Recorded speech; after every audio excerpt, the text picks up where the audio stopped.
I'm the Dolphin of France. This video is purely for entertainment and does not infringe on copyrights or laws. The rights to the novel and image belong to the original author. We do not claim ownership.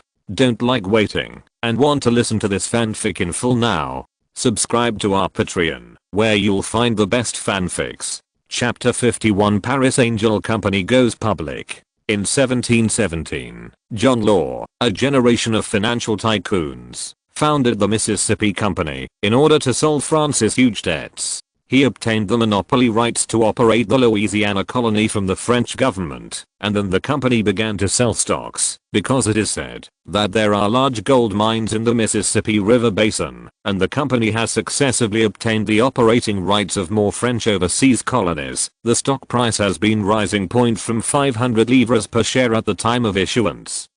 It has risen to the highest point of nearly 20,000 livres. Yes, don't miss a zero. The stock price has increased 40 times. John Law sees an opportunity to solve France's 1.5 billion national debt. Starting in 1719, he issued additional stocks 5 times in a row, taking advantage of the soaring stock prices and cooperating with the Royal Bank to issue banknotes, which really paid off the French government's debt in one fell swoop. Of course, it is impossible for him to earn 1.5 billion livres in 3 years. All the money was made from the stock market bubble point in 1720, as a large number of gold prospectors found nothing. The legend of the Mississippi gold mine began to disintegrate. This brought about a sharp decline in the stock price of the Mississippi Company. People sold the stock in panic, and the stock price fell all the way to below 200 livres. The French ruler at the time, the old Duke of Orleans, the regent, hurriedly took back all the privileges of the Mississippi Company.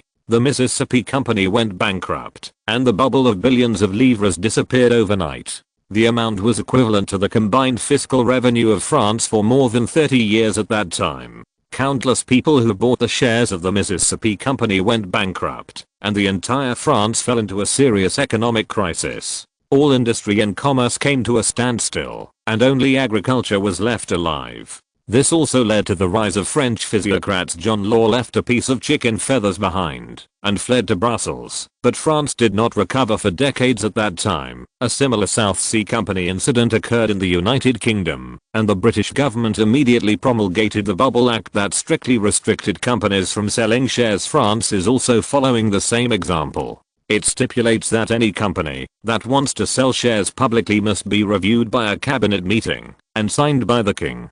Basically, it takes more than 10 years to approve a company's listing, and supervision is extremely strict. Of course, this was no problem for Joseph. He had long since developed the Chancellor of Finance and the Minister of the Interior into beneficiaries of the Paris Angel Company's stocks, and the King and Queen were among his own. In addition, Joseph assured at the cabinet meeting that the share price of Paris Angel will never exceed 30% of the company's actual value, and the shares sold to the public will not exceed 40% of the total share capital. After it falls to a certain level, the company will pay to underpin the share price, confirming that all financial risks were eliminated. Louis XVI readily signed the Paris Angel listing proposal. In fact, Joseph still has a lot of room for maneuver here. What is the actual value of the company? For a store with daily sales of 120,000 livres, if I value it at 5 million livres, that's not too much, right?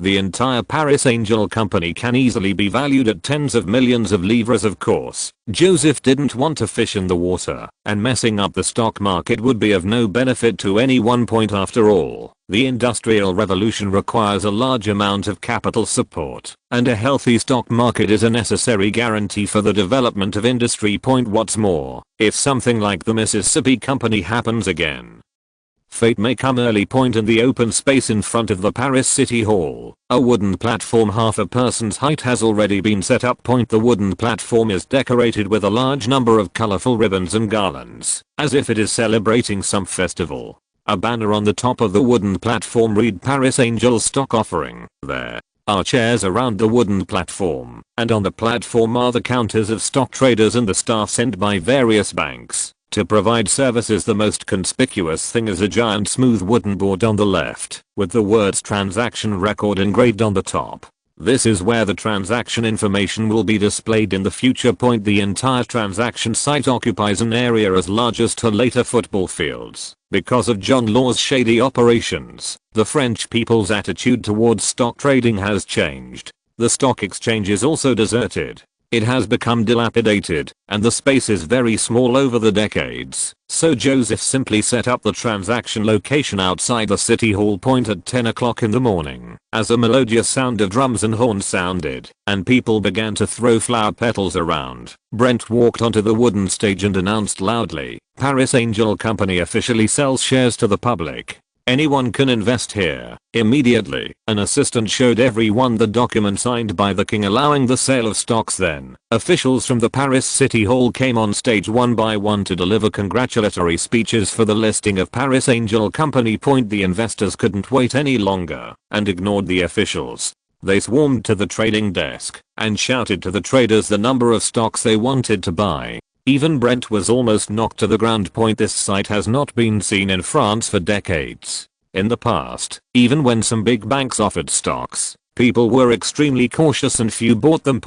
But Paris Angel has made sufficient preparations this time. Not only is it the overwhelming publicity in newspapers, but those specialty stores have actually appeared all over Paris, and everyone can see the hot decoration scene. Just yesterday, 3 new Paris Angel stores in Paris opened at the same time, and the streets were packed with people. Countless ladies and ladies squeezed out of the stores carrying purchased goods, with smiles on their faces full of excitement and satisfaction. It is said that there are more Paris Angel stores in Reims, Marseille and other places, and even the UK is preparing to open new stores. Moreover, Paris Angel also promised that if the stock price falls below 80% of the issue price, the company will immediately invest to recover all shares at the same time. The stock price cannot exceed 30% of the company's actual value. Everything proves that there will be no bubble in Paris Angel Company. No risk, seeing that the business of those specialty stores is booming, and the stock dividends will definitely be large when the time comes. Everyone believes that this is a rare investment opportunity, so just buy it soon. An employee of the stock exchange wrote the first transaction information on the wooden sign displaying the transaction records by Paris Angel Company, 2 livres, 30 shares. Totaling 60 livres. Then came the second stroke, by Paris Angel Company, 2 livres, 105 shares, totaling 210 livres. The third stroke, the fourth stroke, the fifth stroke. The Paris Police Department dispatched more than 60 police officers to maintain order at the transaction site, which barely allowed the situation to get out of control. The surrounding reporters stared wide-eyed, recording this shocking scene. At 9 o'clock in the evening, Brent and the Crown Prince's exclusive accountant rushed to the Palace of Versailles excitedly.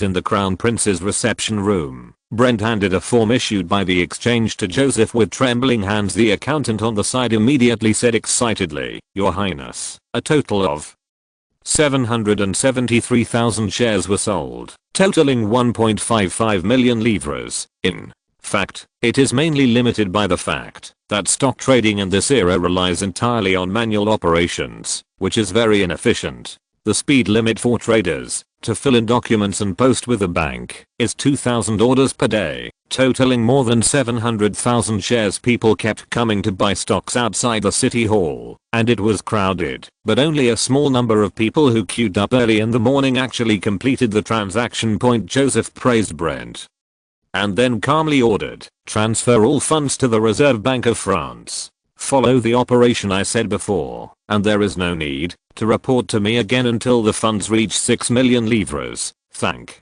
you to the Big Brother book friends 20211018165658591 for your generous reward of 500 starting coins for this book. The young author is very grateful. I love you." Chapter 50 to the Reserve Bank of France. Joseph had just acquired a small bank that was on the verge of bankruptcy 2 days ago, and then changed its name to the Reserve Bank of France. The entire name change and registration process was very fast. After all, There was someone in the government. The bank's storefront and staff are ready, so it has started operating normally since yesterday. The next day, the Paris Stock Exchange responded to Brent's request and received a large reward, adding 5 traders specifically for Paris Angels business. The speed of stock transactions immediately increased. As the market closed at 4 p.m., a mysterious buyer suddenly appeared and bought all the remaining 430,000 shares of Paris Angel Company. When the transaction information by Paris Angel Company, 2 livres, 430,150 shares, totaling 860,300 livres, appeared, the entire trading scene suddenly fell silent. 10 seconds later, the transaction information board appeared, for sale, Paris Angel Company, 2 livres and 2 sous, 40 shares, a total of 84 livres. The record of these 40 shares being bought immediately appears below. Soon, more selling information appeared. In less than 10 minutes, the selling price had reached 2 livres and 5 sous, and all of them were eaten instantly. Early the next morning, the share price of Paris Angel reached a high of 2 livres and 8 sous, but demand still exceeded supply, and stock trading suddenly became active. At the transaction site, a young man from the United States, surrounded by 7 or 8 bodyguards, sat in the corner and observed the transaction information. After a moment, he winked to the assistant beside him, who immediately came to the trader, placed 8,000 shares, and sold them for 3 livres. Investors didn't pay much attention. After all, the price was too high, and it should be difficult to sell. However, less than 3 minutes later, all 8,000 shares were eaten in 3 batches. Everyone who held stocks at the trading site immediately realized that something was wrong. The stock price seemed to be much higher than this level, otherwise people would not have bought it immediately, no matter how high it opened. For a while, everyone began to hold back the market and hesitate to sell. After that, the Americans ordered their men to buy and sell more than 10 times. Most of them put it up for sale themselves and replaced it with others, and the prices were higher each time. After the closing, the American young man and his bodyguard went to a high-end hotel not far away, locked the door, placed a large pile of bills on the table, and began to reconcile with Joseph's exclusive accountant.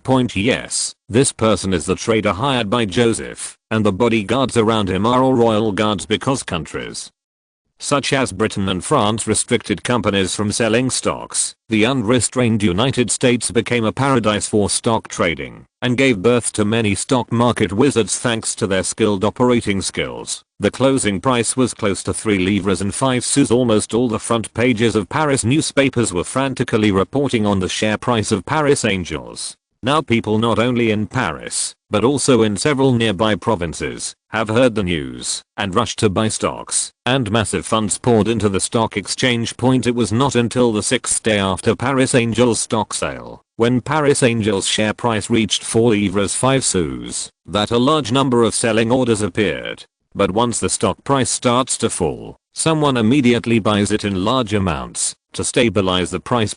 Just after noon, the American trader sold the last 100,000 shares and left the crowded place with a relaxed look. At Joseph's instruction, he sold another 200,000 original shares in Joseph's hands through the operation of buying low and selling high, and received a total of 6.15 million livres in the Palace of Versailles. In the office of the Chancellor of Finance, Joseph looked at the loan agreement in front of him with a relaxed expression, feeling a little amused in his heart. He is both the assistant to the finance minister on one side of the agreement and the boss of the French Reserve Bank on the other side. He is holding the right hand with his left hand. In the end, he signed a loan contract of 6 million livres with himself on behalf of the French government, with an interest rate of only 15%. There was no problem with the payment. At this time, more than 8.1 million livres of funds were quietly lying in the account of the French Reserve Bank. Palais Royal. The Duke of Orleans looked at the headline of the La Presse de Paris on the table. The Crown Prince is unable to cope with financial difficulties and the government debt is about to default. He suddenly grabbed the newspaper and tore it into pieces. This is the newspaper from yesterday. He had received the news this morning that the 6 million national debt had been paid in full and all the funds had flowed out of the French Reserve Bank. The people from Banque Laval and Banque Laborde had just left half an hour ago. In order to appease the two banks, He had to allocate more business in the UK to them. The Duke of Orleans couldn't help but remember that at that banquet a month ago, he took the opportunity to introduce major French banks to invest in the British automatic textile machine project.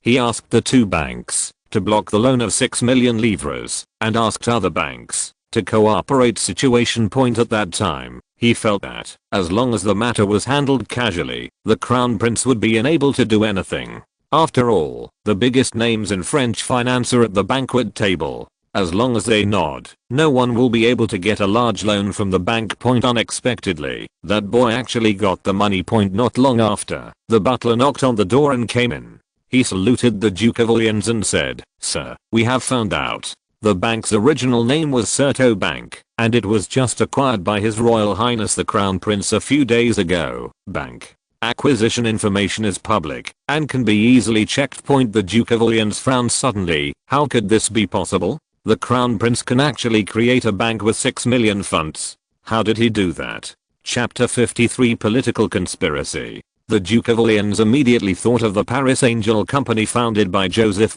He didn't know much about that store. He only went there once and bought a 1,000 livres VIP card there for his mistress. It was because the woman pestered him about it for several days. However, he had heard that the ladies of the Palace of Versailles went to that store to buy expensive cosmetics, like they were under magic. The Duke of Orleans then remembered that the newspapers had been talking about the Paris Angel Company's stock sale in the past few days. He couldn't help but narrowed his eyes. It seemed that the 6 million livres were probably obtained by selling stocks. It's just a store selling women's skincare products, but it's worth 6 million livres? In fact, this is because Joseph did not want to cash out in large quantities. He still has 1.8 million shares of Paris Angels that can be sold, and if he sells them all, he can cash out another 6 to 7 million. After Orleans figured it all out, the anger on his face gradually disappeared, replaced by solemnity and anxiety.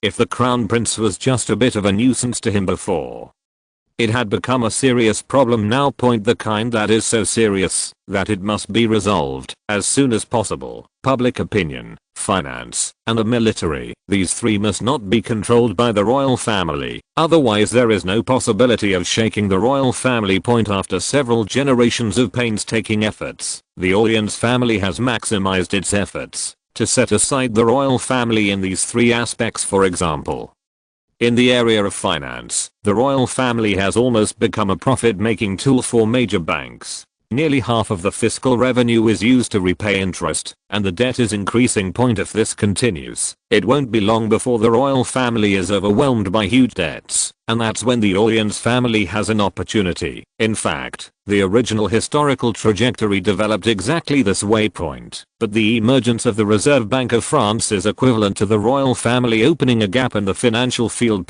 In the future, this bank may absorb more and more national debts, and finally the Crown Prince who controls the bank will sign to directly cancel these debts. Apart from these, just having the royal family gain financial initiative, even just a little bit, will boost people's confidence in the royal family. Therefore, this gap must be plugged. The Duke of Orleans paced back and forth in the room a few times and waved to the butler outside the door irritably. "Donadia, help me invite Earl Isaac, Marquis Ludo, Earl of Cape Fear." "Yes, it's the bank. Those people from the industry guild will go hunting at my manor in Yeva tomorrow." "Yes, sir." Noon. The next day. In the huge manor west of Java, the sun shines on the withered grass and bare trees, and the surroundings are filled with the sound of horse hooves and the barking of hounds. Dozens of servants commanded hundreds of hounds, driving the deer in the bushes from several directions, causing them to gradually gather in the open space on the south side of the bushes. Sitting in the saddle, the Duke of Orleans, wearing a dark blue hunting suit, raised the Charleville 1763 short-barreled flintlock gun in his hand, took a careful look at a stag in the distance for a while, and then pulled the trigger hard.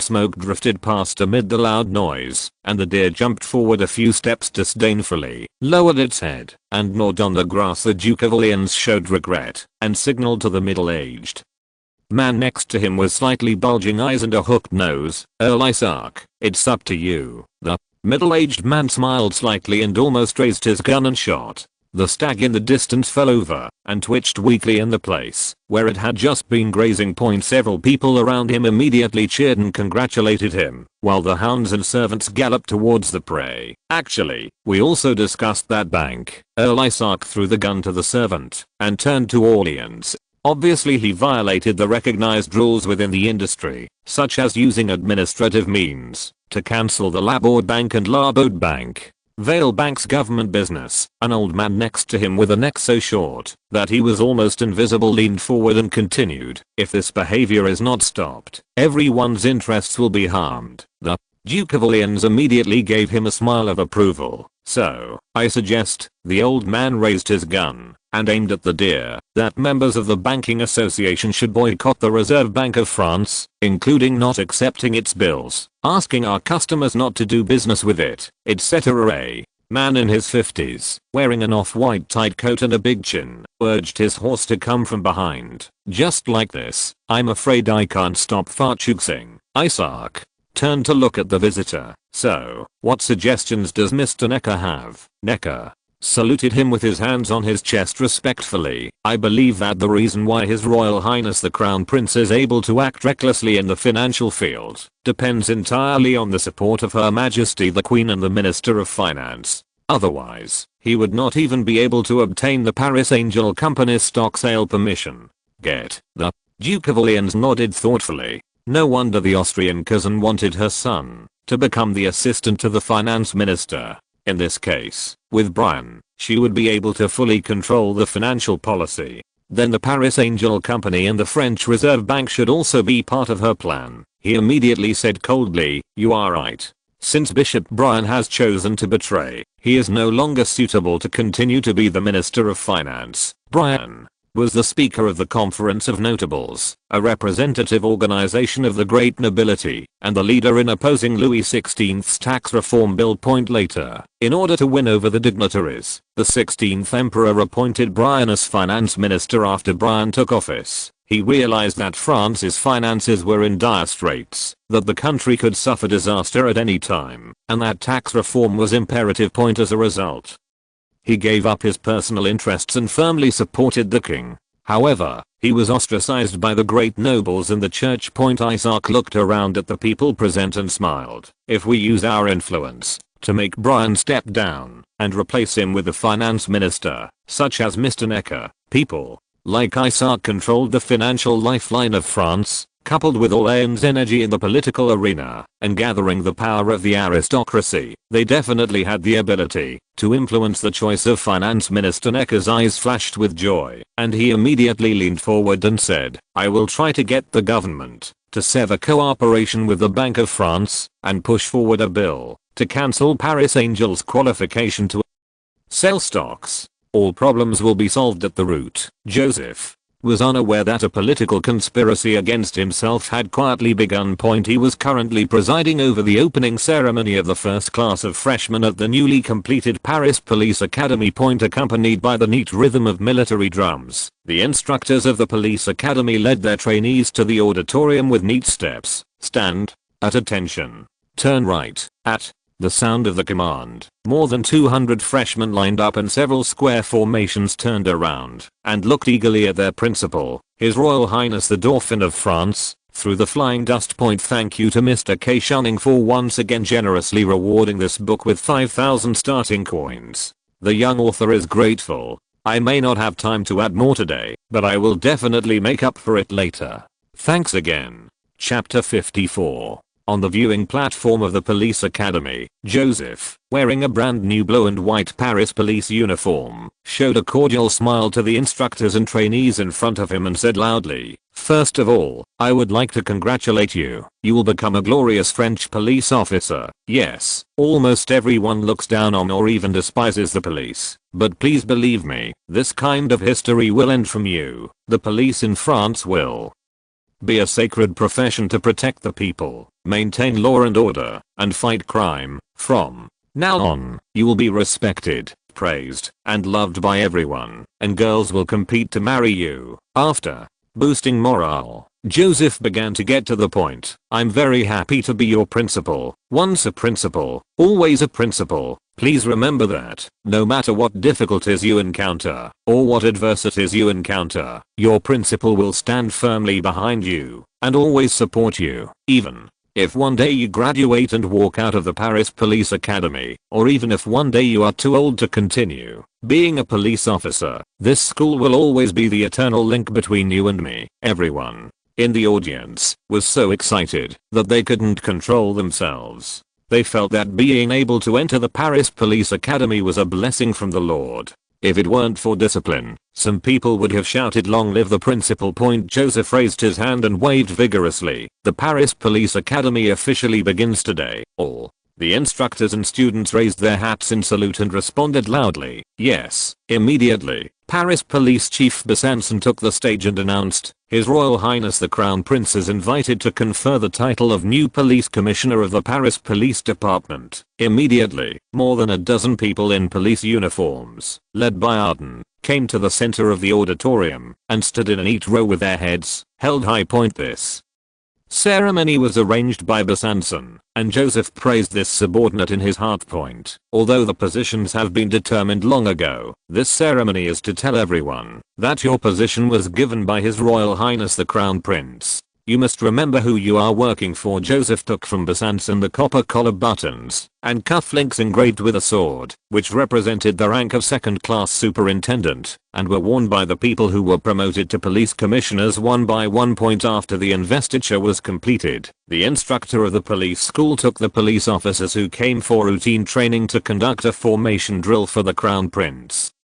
And the entire ceremony was considered over. The trainees dispersed in an orderly manner, and Joseph followed Dean Friant to begin visiting the newly established police academy. Other police officers accompanied him. Besançon deliberately fell back a few steps and winked at a police commissioner with a square face, who hurriedly came over. Besançon frowned and whispered, "Why haven't you done anything about that matter yet, Director?" "My subordinates actually prepared it 2 days ago," the square-faced policeman hurriedly explained, but then a guy from the daily affairs team said he had a better way. "Oh." The square-faced policeman quickly recounted the story, and Besançon suddenly smiled. "Sure enough, it's the trick those guys are best at. It's a good idea." The square-faced policeman also smiled and said, "My subordinates think so too. This will teach those two damn banks a lesson without leaving any clues, so I'll let them prepare again." Besançon nodded with satisfaction. "Okay, let's do it, as soon as possible." "Yes." Joseph saw the training ground all the way from the police academy building and shook his head secretly. The school building was extremely simple, and it was obviously renovated from the dilapidated houses of the former slums. Although the training ground was relatively flat, it was really flat and there was nothing can be used to practice cues and running. But this is understandable. After all, construction here only started nearly a month ago. But this is his Wampoa. Well, how can his Paris Police Academy be so shabby? Especially now that you have some money, you must build it according to top standards. Joseph first pointed to the dilapidated school buildings and said to Friant, "All new buildings must be built over there. They must be able to accommodate at least 2,000 people. Each room must have a fireplace and the toilets must be equipped with flush toilets." Then he looked at the training ground. "All kinds of training equipment must be prepared, including climbing frames, rope ladders, obstacle training, sand pits, and mud pits. We must not just practice formation." When he arrived at the police academy warehouse, Joseph frowned even more. "Why are they all explosion-proof waste forks, swords, and spears? Where are the muskets?" Friant said a little aggrievedly, "Your Highness, didn't you just use these to improve public order in St. Anthony district?" Joseph breathed a sigh of relief. "I had no choice at that time. As long as I undergo rigorous training, the musket will definitely be better. Remember, we need to purchase 500 muskets first, and we want new guns produced by Charleville Company. Please prepare more gunpowder and lead bullets. From now on, everyone will fire live ammunition 10 times every 3 days. The elite class will fire at least 8 times a day." Friant nodded in surprise. "There are only more than 200 students in the entire police academy. Please prepare 500 guns, and the amount of live fire shooting Practice has far exceeded that of the elite regiments of the Forbidden Army. Joseph was obviously not satisfied with this, and continued, buy some military horses. Let's start with 50, and hire a horse breeder. All elite classes must learn to ride horses, and those with talent can also teach them to ride, chop, and sprint in formation. Some type of friant was already numb. Okay, just buy whatever you want. 50 military horses will cost more than 300,000 livres. After visiting the entire police academy, Joseph smacked his lips and shook his head slightly. The area is a bit small. Friant was about to say that the police academy has 2 slopes, which should be enough for training in any event, but he heard the crown prince muttering in a low voice, even if the amount of gunpowder is reduced, we still have to hit the city with one shot. This time, not only Friant, but also all the police officers who heard this, their hearts twitched. Hearing this, does His Highness want the police to practice using cannons? Joseph thought for a while and told Friant, look around Paris to see if there is any larger open space and buy one. Build some military camps, horse fences, and the like there, and I'll get some cannons later. By the way, which one of you knows how to operate a cannon? Friant and others looked at each other and shook their heads. Joseph said, fortunately, Dubois is an artillery officer, so he can teach you. Well, at the beginning, these are enough. Louvre district in Paris. Lavelle Bank's largest store in Paris. A group of people wearing blue and white police uniforms with scornful faces, carrying explosion-proof waistbands, shields and the like, pushed the door open and entered. A bank clerk came over with a smile on his face. Police officer, what do you need? No, need. It's your bank that needs us. A fat policeman shouted in a rough voice. We received a tip that a group of robbers are coming to rob this place today. As soon as he finished speaking, the customers in the bank, who were depositing money or doing exchange transactions, were frightened. They hurriedly stopped what they were doing and ran out of the bank without looking back. The fat policeman winked at his subordinates. Go and stand guard at the door. Everyone who comes in must be carefully checked, and no robber can be missed. Yes, thanks. This is not good. The boss gave this book a generous reward of 5,000 starting coins. The author is extremely grateful and can only add an extra chapter to express his gratitude. I love you, HMM. If you're listening to this novel on a channel other than Fanfic World, it means they downloaded and uploaded it without effort. We cordially invite you to visit our channel, Mundo Fanfic Novelos. There you'll find the original version of this story and you can explore many other novels of various genres. We're waiting for you to immerse yourself in a world of incredible novels. Chapter 55, True and False Fouche. Not to mention, having to undergo inspection when entering the bank. No one wants to get close to Lavelle Bank. As soon as these arrogant policemen stand at the door the whole morning, the bank did not complete any business. Of course, the so-called robbers didn't come either. The bank manager couldn't stand it anymore, so he approached the fat policeman and said with a smile on his face, police officer, I think the robbers may have given up. The fat policeman stared. How did you know that the robbers were giving up? Are you in contact with them? No, absolutely not. The manager was startled and said with a grimace, but if you stay here, the robbers will not dare to come, but the customers will also be scared away. That's none of my business. If I don't stay here, if you get robbed, my salary will suffer. Hearing this, the manager understood something about it, turned around, took out a bag of silver coins, quietly stuffed it into the fat policeman's hand, and said in a low voice, I can compensate you for the salary. The fat policeman was overjoyed. He had been digging river silt for more than half a month, since he was transferred to the daily affairs team, and he didn't even have a police uniform. This time, the police commissioner personally assigned him a task, issued uniforms and equipment, and said he could make money at will, so of course he would not be polite to the bank manager. After receiving the money, he stood still. The manager was anxious. I've paid you all your salary, just go back and rest. How can this be done? The fat policeman said with an upright look. You take care of me so much, I definitely can't let the robbers hurt you. The manager had no choice but to send someone to notify General Manager Etienne. Etienne came to bribe the police again, but to no avail, so he had to continue reporting to the board of directors. At the same time, the same situation was happening at the Laborde Bank. a group of police officers stood up and protected the bank so that not even a fly could fly in. The next day, the police said they had received a tip that the robbers might dig a tunnel to steal the vault, so they hired someone to dig a hole more than 4 meters deep around the bank to find a tunnel. The tunnel has definitely not been found, and the construction costs will naturally have to be paid by the bank. For 3 days in a row, both banks were unable to get a single customer to visit them. The bank's senior executives ran to protest to Police Chief Besançon, but the reply they received was, "For your safety, please cooperate." Near noon, a reporter came to Lavelle Bank for an interview.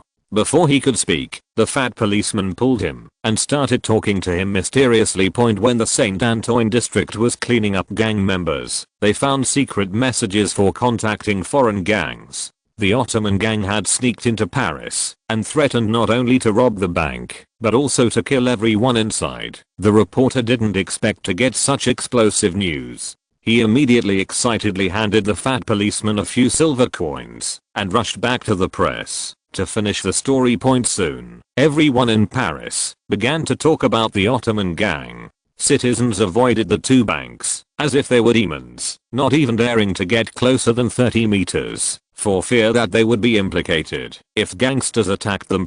Joseph had no idea that Besançon had sent someone to teach the bank a lesson. When he left the Paris Police Academy and returned to the Palace of Versailles, a middle-aged man of short stature, wearing an old grey coat with a sparse head and an honest face, was already waiting for him.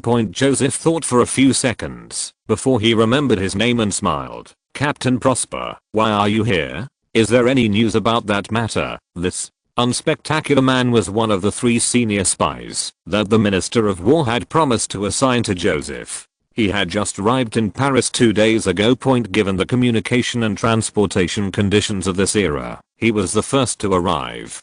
Half of the spies deployed by the Secretary of War are still on the road. Prosper bowed respectfully and said in a hoarse voice, "Your Highness, I have found the person you want." "So fast?"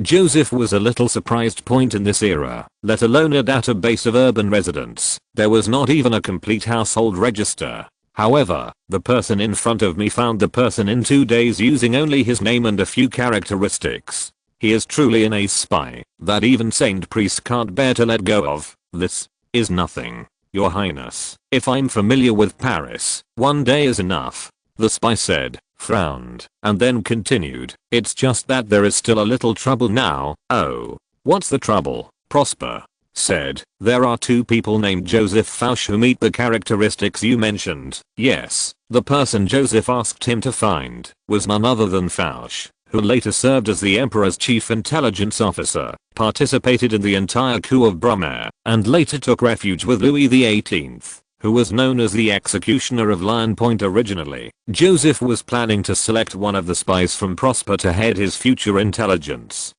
agency, but through contact with them, Joseph found that these people were very good at espionage, but they were not good at management, overall planning, and personnel deployment. Therefore, he had to find a general manager of the intelligence agency to ensure the normal operation of the intelligence agency. He immediately thought of the famous Fouche, a ruthless man who could support the Emperor's intelligence empire. Although this man had a prosperous official career and was a powerful figure in the political arena after his great career in France, due to his humble background, he is still just a little priest that no one cares about. So Joseph asked the spies who had just reported to find him, also wanting to test the spies' abilities. He didn't expect to find them so quickly. It's just that you still need to identify which one is the Fouche you want. He glanced at the sky and said to Prosper, "Please take me to meet them tomorrow." "Yes, Your Highness." The next day, in a small monastery in the North District of Paris, Prosper and others in casual clothes found Fouche and took him to a remote cabin. Prosper looked at the nervous monk and said in a deep voice, "I'm the royal police. Listen, there are several foreign spies in your monastery. Now I can only confirm that you have nothing to do with this matter, and these guys stole an important piece of information. If they were alerted, the information could be destroyed." The monk's eyes widened. "Why are you telling me this?" Prosper handed him a paper bag. "I need you to poison their food so that they all die at the same time." The Monk's face turned pale, and the poison in his hand fell to the ground like a scorpion. He trembled. No, there are innocent people among them. I can't kill them. Joseph, outside the room, shook his head slightly. It shouldn't be him. Let's go. Eamon entered the house, told the monk that it was nothing, and that it was all a joke. He left him 10 livres, and left with Joseph and others an hour later, in another larger monastery. Prosper followed the same method. He faced the monk with sunken cheeks, double fish eyes, and thin lips and said, "So, I need you to be in their meal." Poisoned. Suddenly, light appeared in the monk's eyes. "My lord, if I assist the secret police, will I be rewarded? Because this book is being recommended for new books. It is very important for young authors. I urge readers to save it, vote for recommendations, monthly votes, and leave messages. The young author is grateful. Your support is the motivation for me to code." Reader group 1,036,217,580. Everyone is welcome to join the group and chat and discuss together. Chapter 56. Futchet has been wandering for half his life and has never met his master. If he never Prosper nodded. This mission is very important, so there will definitely be a generous reward point. The monk suddenly lowered his head. Prosper was about to ask when he suddenly raised his head and came closer, with a hint of excitement in his voice. "My lord, I have thought about it carefully. It is not safe to directly poison the food. For example, if someone is late for dinner, something like that. By the way, can you give me some funds?" "Okay, how many do you need?" 20 livres. The monk crossed the fingers of his hands vigorously, as if grabbing something. "I'll find an excuse, such as my birthday, and no one will remember my birthday anyway, so I'll have a small party and buy some good wine. Poison the food and wine in advance. This way you can ensure they eat it at the same time. In addition, I can also invite you to participate, saying that you are my relatives. If anyone is not deeply poisoned and wants to destroy the information before death, you can kill him immediately." Joseph shook his head when he heard this, then nodded and pushed the door open. "That's him, the Fouche I'm looking for." Eamon followed in and explained to the surprised Fouche that it was just a joke and there was no foreign spy point. Joseph sat down opposite the monk, looked at his expression, and said, "Mr. Fouche, you seem a little disappointed." No, Joseph got straight to the point. "If you want to establish an intelligence department as quickly as possible now, what are you going to do?" Fouche raised his eyes and glanced at the young man in front of him, then quickly looked back and rubbed his hands. "Excuse me, how much funding do I have?" Joseph thought for a while and said, 500,000 livres. If necessary, you can add more." An indescribable brilliance flashed in Fouche's eyes, and he nodded. 500,000. "Then the most efficient way is to recruit those who have been secret police." "Oh, I mean the royal police." "Ah, there are many such people." "Yes," Fouche said immediately. "When the old king was in power, the royal police force was very large, and they were everywhere in Paris. Perhaps in order to reduce expenditures, His Majesty has abolished more than half of the royal police force. These guys are very experienced and can do things almost immediately." Joseph frowned slightly. "People laid off by the royal police should have poor abilities, right?" Fouche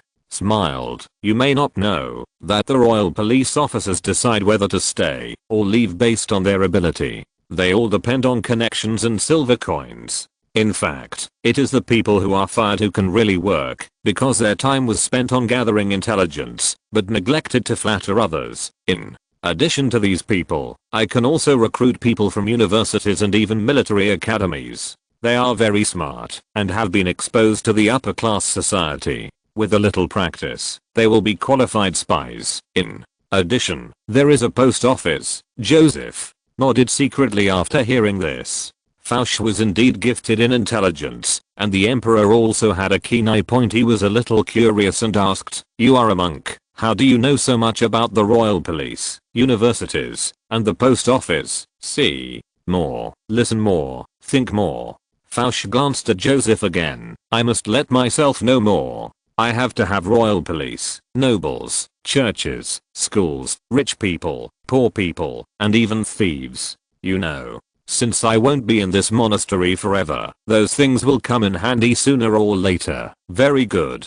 Joseph nodded. Then the last question. Are you willing to work for me and preside over an intelligence agency? Flourishes pupil suddenly opened, and he rubbed his hands nervously. If I guess correctly, you should be His Royal Highness the Crown Prince, right? Joseph nodded. A future intelligence chief. It would be strange if he couldn't even see this. Flourishes immediately stood up and saluted eagerly. Your Highness, I would like to be your most loyal servant. Joseph nodded, but in his heart he wanted to laugh at the so-called loyal servant. Flourishes was like a vulture. As long as he saw meat, he would swoop down and take a bite without hesitation. Although his abilities are outstanding, he really has no loyalty at all. Historically, he sold the National Assembly to the Jacobins, sold out the Jacobins, and sold the Emperor, and finally sold Louis XVIII, and then sold the Restoration Emperor. The reason why Joseph dares to use this person now is that he is sure that others cannot give him a higher bargaining chip at present, so he will be loyal to himself. Moreover, his ability is currently needed to build the framework of the intelligence agency. When the intelligence agency gets on the right track, he can be replaced depending on the situation. Villains sometimes have their uses. Then, let's go directly to see your new office. Joseph stood up and said. Flourishes hesitated for a moment and asked cautiously, Your Highness, may I ask, is the 500,000 yuan you just mentioned true? As long as you show your ability to satisfy me, a few more 500,000 yuan is entirely possible. Joseph knew that intelligence work was inherently more expensive, and he was not afraid of Flourishes' corruption. A little corruption was actually easier to control, and he would establish another department in the future to focus on official corruption. The group left the monastery and took a carriage to a large villa in the western suburbs of Paris. Joseph bought this place more than 10 days ago. Because it is not in the center of Paris, the price is not expensive, and it is relatively close to the Palace of Versailles. This will be the office location of the intelligence agency from now on. In the hall on the first floor of the villa, a huge conference table has already been set up. At this time, Flourishes, Prosper, and the other 7 spies who had arrived in Paris were all sitting neatly at the table.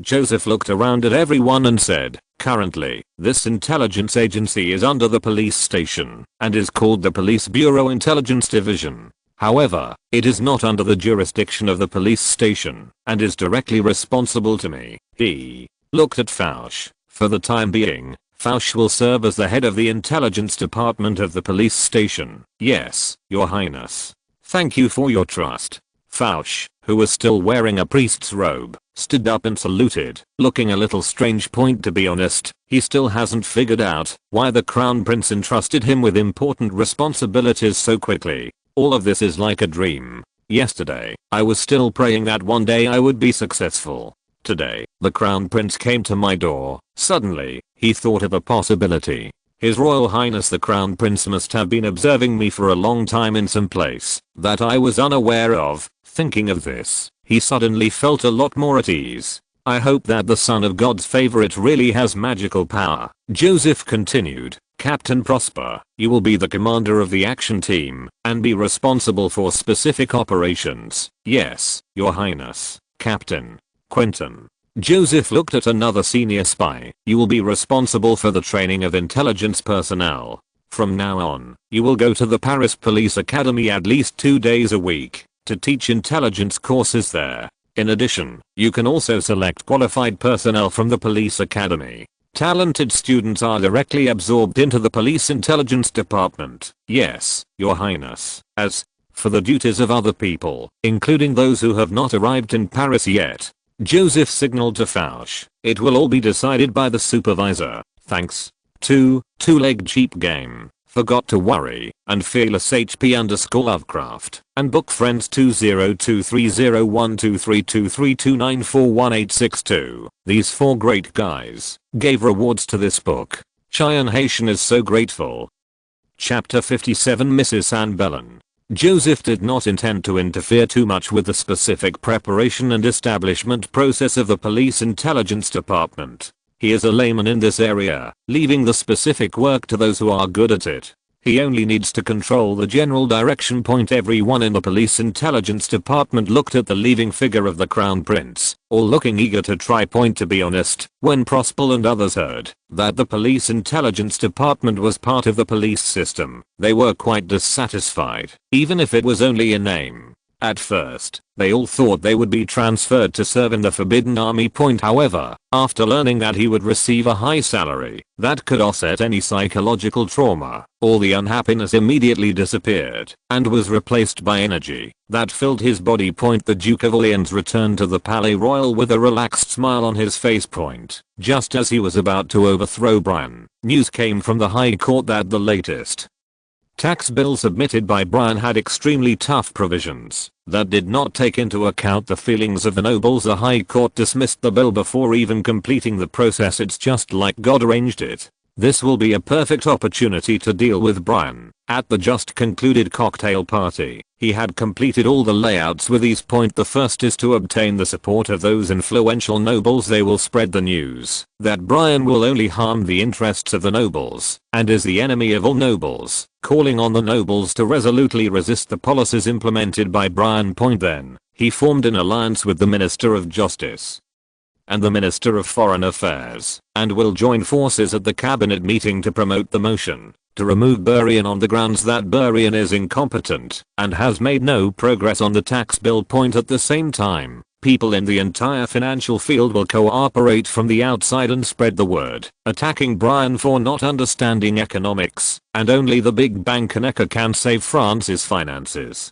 The banking industry will firmly support Necker and fully cooperate with him to improve the economy. Under the fierce attack from all parties, the Queen will have no choice but to give up Brian in order to stabilize the political situation.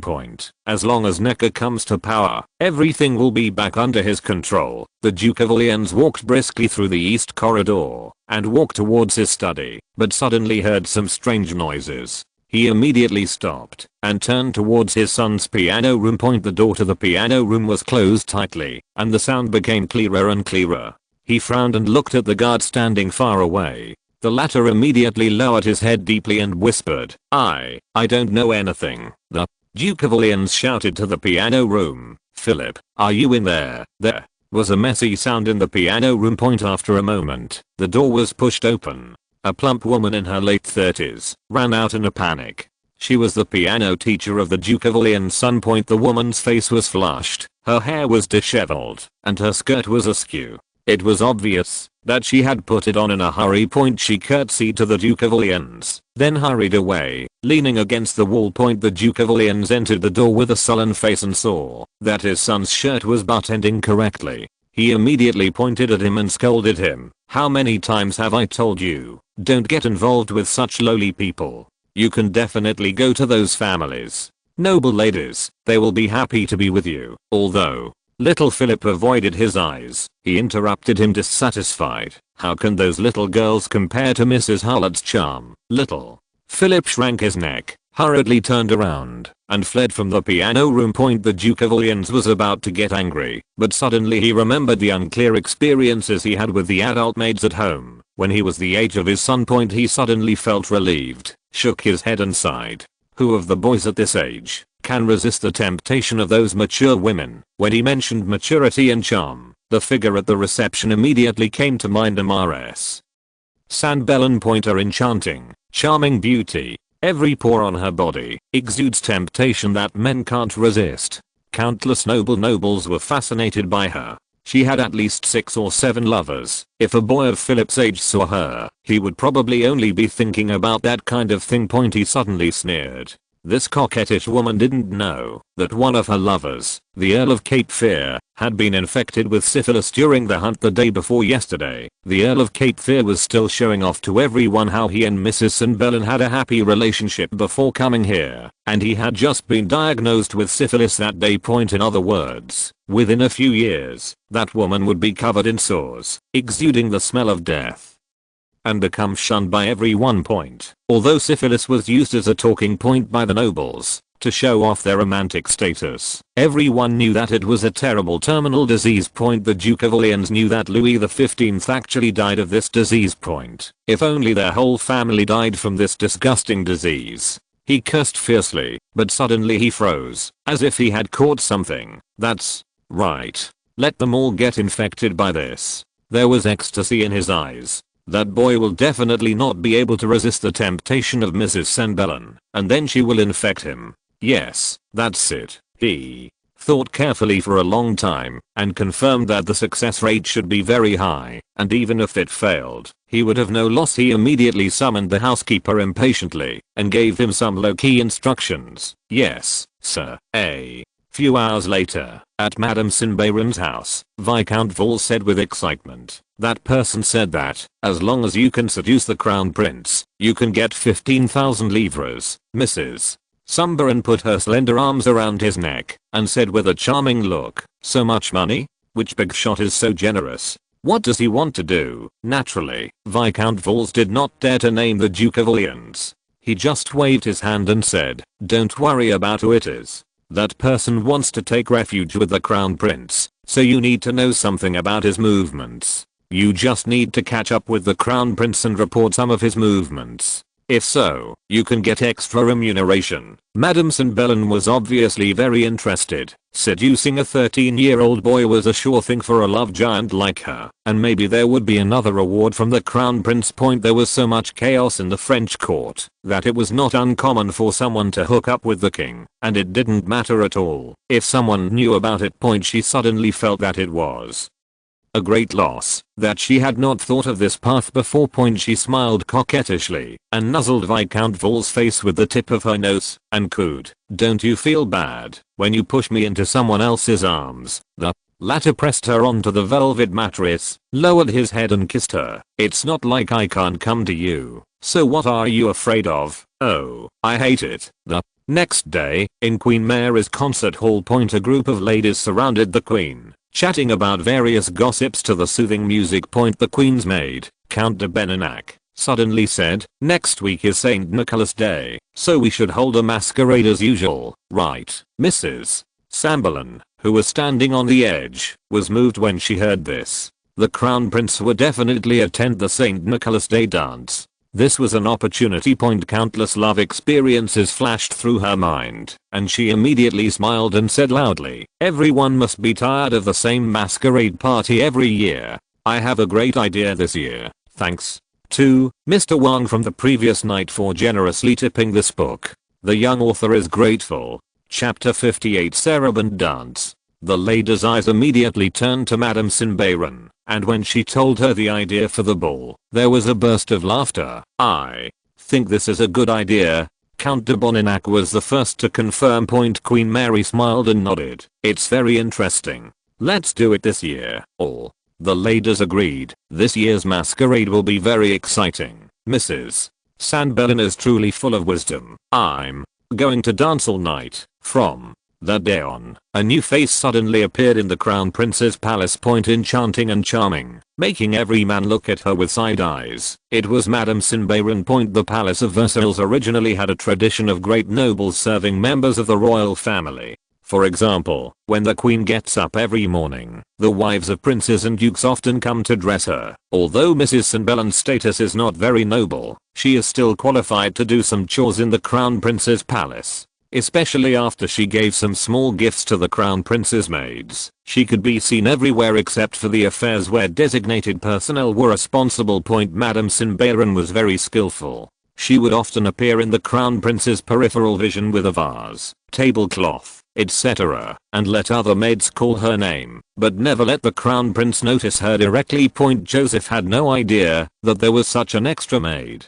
There were too many maids in Versailles, but after a few days, he became somewhat familiar with her. The week flew by and soon it was St. Nicholas Day. Joseph reluctantly walked out of the study under the repeated urging of the maids. The Queen's maid, Count de Beninac, came over personally holding a long black dress and called the maids to come and help. Joseph's face was darker than the color of his black dress. If Count de Beninac, who was equivalent to the harem's chief steward, hadn't been watching personally, he might have escaped from the Palace of Versailles. The maids took off his coat and trousers in a hurry.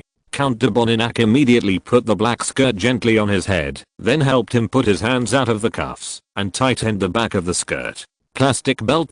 Joseph was strangled so hard that he shouted loudly, be gentle, I'm going to suffocate. The dance is about to start. Please cooperate with me, Your Highness. Count de Boninac put a translucent silk shawl on him, took out a towering wig with feathers, put it on his head carefully, and looked up and down. He nodded. Yes, it fits very well. Joseph glanced at the skirt on his body, and all he wanted to do was beat up the person who came up with this idea. He was a good straight man in his previous life, but he didn't expect that he was forced to dress up as a woman in the 18th century.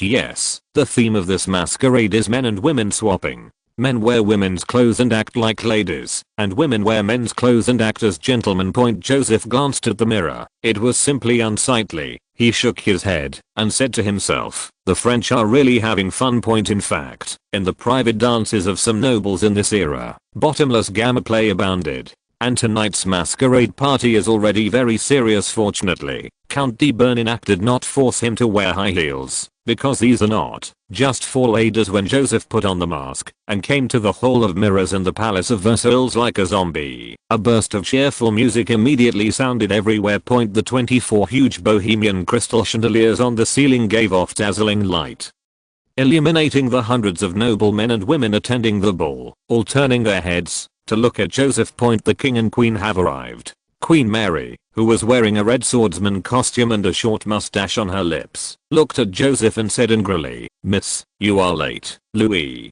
XVI wore a dark blue dress, held a silk folding fan of the same color to cover his face, and smiled and nodded towards his son. The Chancellor of the Seal, dressed as a shepherdess, came to the center of the Hall of Mirrors, said a series of festive greetings, and then announced the start of the dance. Men and women wearing masks began to dance to the music. Almost instantly, 7 or 8 aristocratic ladies wearing various men's clothing rushed to Joseph, bowed to him, and extended their hands. Dear lady, can I ask you to dance? Madam, are you willing to dance with the police? The girl who spoke was actually wearing the latest Paris police uniform. Miss, you know that I was the first to invite you. Beautiful lady, let's dance with me. Although Joseph wore a mask, he was obviously immediately recognized by these warblers. According to court etiquette, only high status people can invite low status people to the dance, and the reverse is prohibited. In addition, it is basically men who take the initiative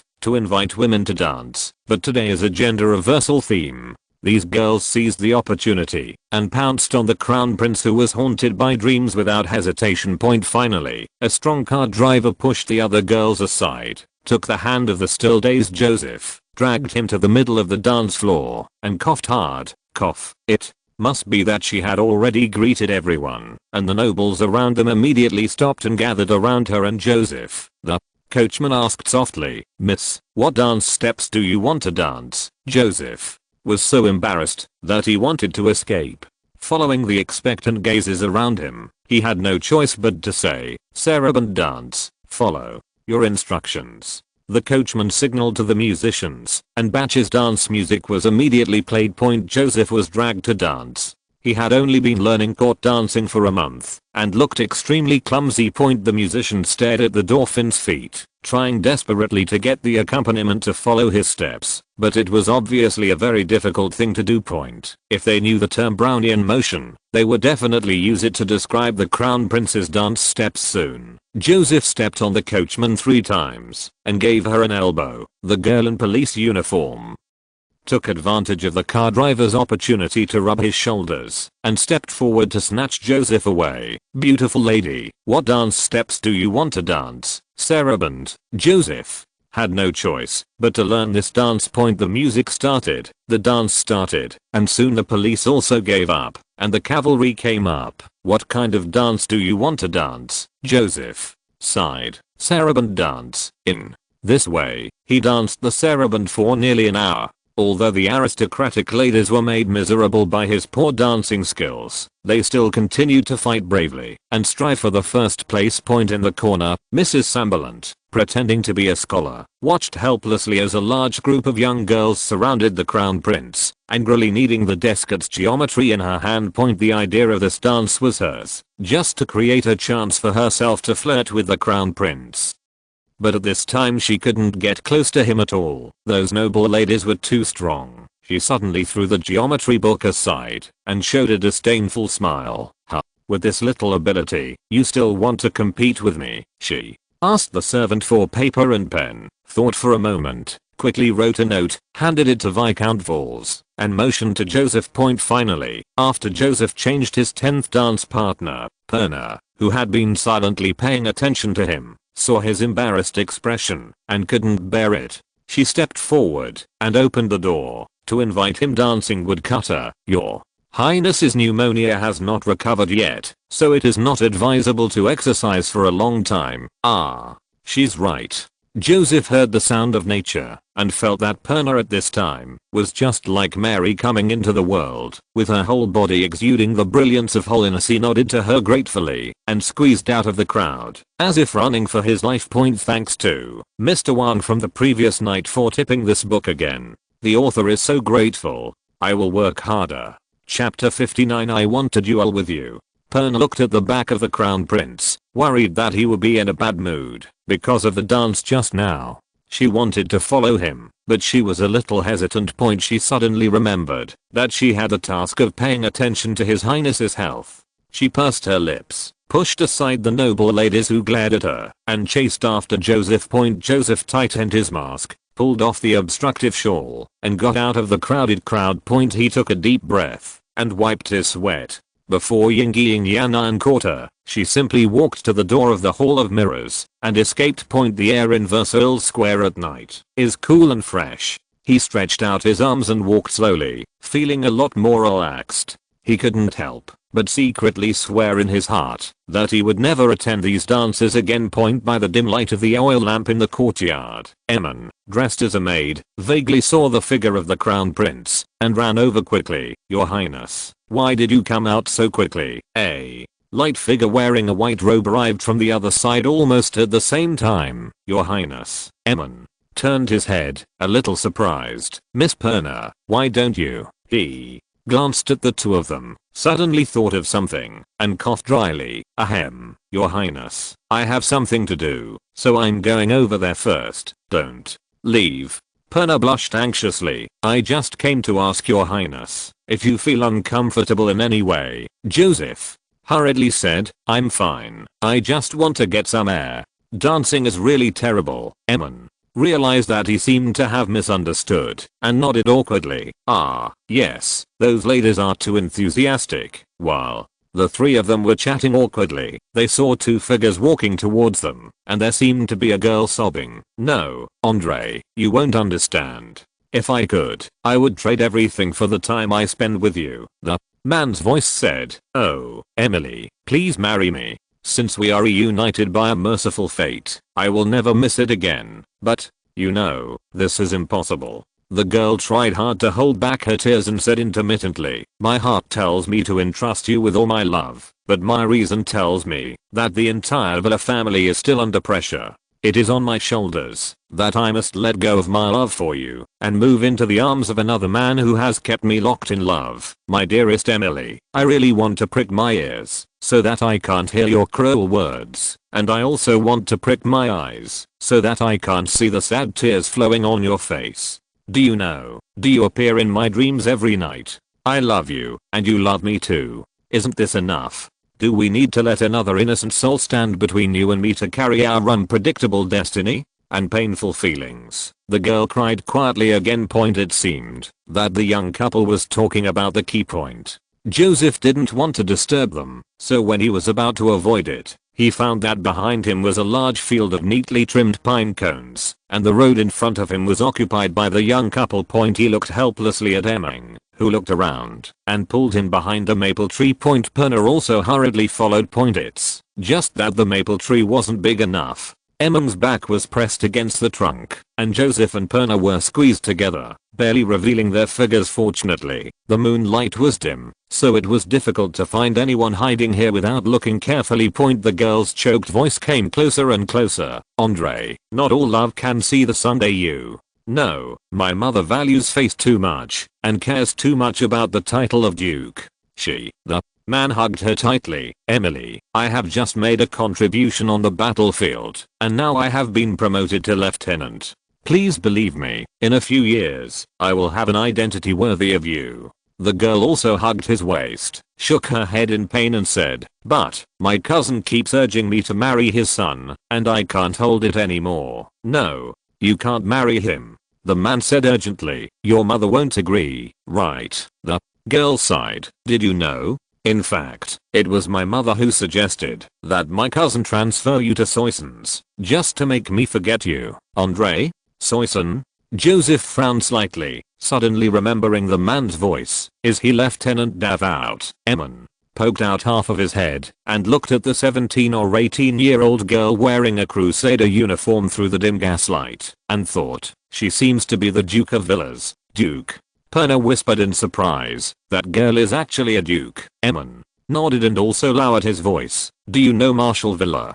He was the one who defeated the British twice at Stenkirk and Neerwinden. Later, he defeated Prince Eugen and defeated him. Marshal Villars of Freiburg, the former capital of Austria. Perna nodded.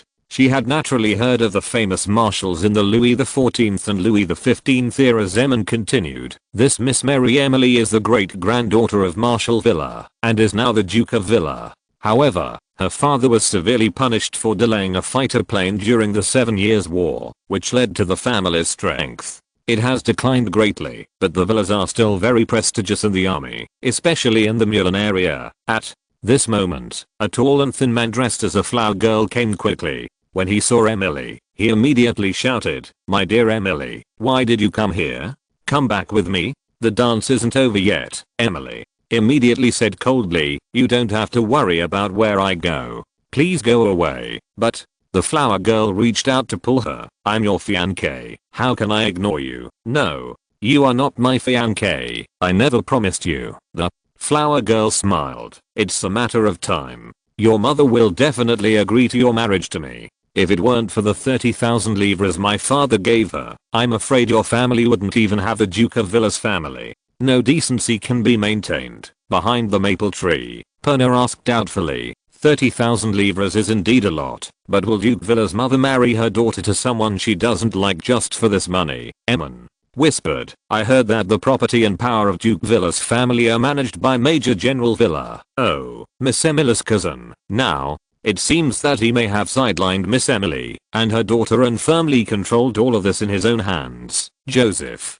sneered, what a good plan. If you let your son forcefully marry Miss Emily, everything owned by Duke Villars will belong to his family. Perna was so angry that she clenched her teeth. Shameless. It's so shameless. The flower girl said, then glanced at Andre aside and said with a sarcastic tone, oh, aren't you the little officer from Soissons? You can also come to the ball at the Palace of Versailles. What? You still don't give up on my Emily? Andre was invited to the ball because of his meritorious service. He stared at the man and said, I love Emily deeply, and she loves me too. I will never let her marry you. Haha. The flower girl laughed suddenly. Does a little guy like you want to be on top of the Duke of Villars? Do you know how much the Duke of Villars' residence costs? Your pitiful salary may not even be enough for 2 days. Andre wanted to say something, but he was a little angry. The flower girl continued, listen, even if Emily marries you regardless of everything, it will only make the Duke of Villars' family be laughed at, and her mother will be unable to hold her head up in front of all the nobles.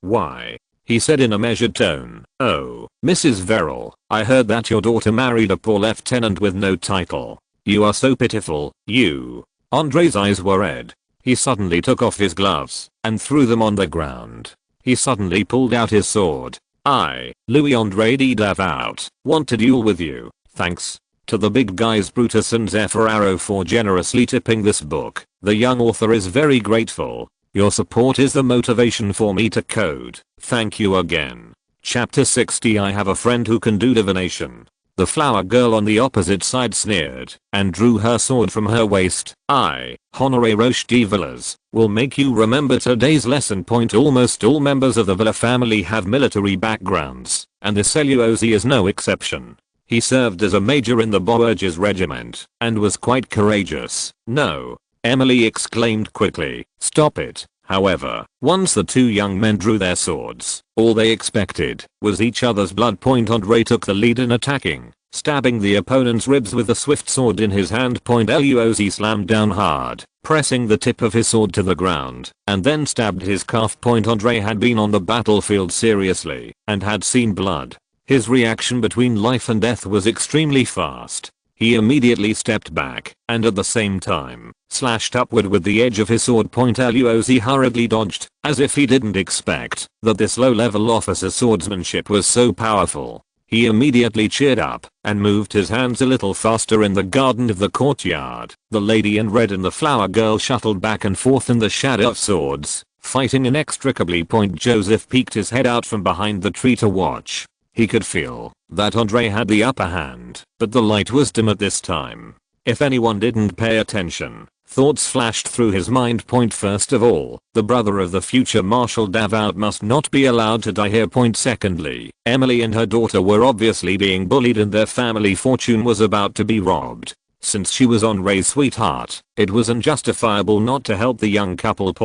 And if Emily marries Andre, with her help, she will definitely be able to regain the power belonging to Duke Villa. The Villa family is extremely influential in Mulan's army, and may be a major help to him locally in the future. Stop fighting, Andre. Be careful, Emily cried and looked at the two jewels, and suddenly ran forward, about to put out her hand to stop them. Both men were startled, and hurriedly sheathed their swords. However, Luozi's reaction was still a little slow, and the tip of the sword passed across the girl's arm. Ah! Emily cried out in pain, looked down and saw a finger-wide wound on her arm. Luozi was stunned for a moment, then pretended to caress the girl's breasts and said, "Oh, dear Emily, I'm sorry, I didn't mean it, but..." Andre was so frightened that he grabbed his sweetheart's hand, and was so anxious that he couldn't speak clearly. "What? How is it? Are you seriously injured? Why did you rush over suddenly?" Upon seeing this, Joseph came out from behind the tree. Emin quickly stood in front of him, and said to the two men holding swords in front of him, "Please put away your weapons." Perna quickly opened her small suitcase, took out the tools, and stepped forward to help Emily treat the wound. She was relieved when she saw that the injury was not serious. When Luozi saw an outsider appearing, and Emily being injured, he knew that he would not be able to continue the fight. He immediately wiped his sweat, put away his sword, and went to pull Emily. He is lucky. "Emily, we go back and keep dancing," Joseph suddenly said coldly. "Sir, why do you want Mr. Radovou's fiancée?" "What did you say? Davout's?" Haha. Luozi didn't recognize the crown prince dressed in women's clothing, and immediately laughed sarcastically. "I don't know who you are. However, he will never be able to climb up to Villarreal, the Duke's house." "Really?" Joseph smiled. "Then let's make a bet." Luozi stopped. "Oh, what are you betting on?" "If Mr. Davout and the Duke of Villas are engaged tomorrow, you will kiss his boots in public." Joseph said, "If they are not engaged tomorrow, then Mr. Davout will kiss your boots." "How can this be done?" Andre was startled, and hurriedly stopped him, but saw the young man winking at him. Joseph pointed to Emin and said, "Mr. Davout, please trust my friend, he is good at divination. He just divined accurately that you will be engaged to this lady tomorrow." Emin. Andre felt that the voice was somewhat familiar, and he was suddenly surprised and said, "It's the king." Joseph immediately interrupted him with a dry cough. "Ahem. What do you two think about this bet?" Although Andre had no confidence at all, since the crown prince said so, he gritted his teeth and nodded. "I agree." Luozi smiled disdainfully. "Okay, I'll bet with you." "Okay, please give me a high five." Joseph signaled to everyone. "Everyone present as a witness. I hope everyone will uphold justice." Luozi didn't take it seriously at all. He high-fived Dauphin casually, and walked away. Andre wanted to ask the crown prince what his arrangements were, but the latter said, "I won't disturb the precious time of lovers. Let's see you tomorrow." He had no choice but to suppress the doubts in his heart and watch the three of them go away.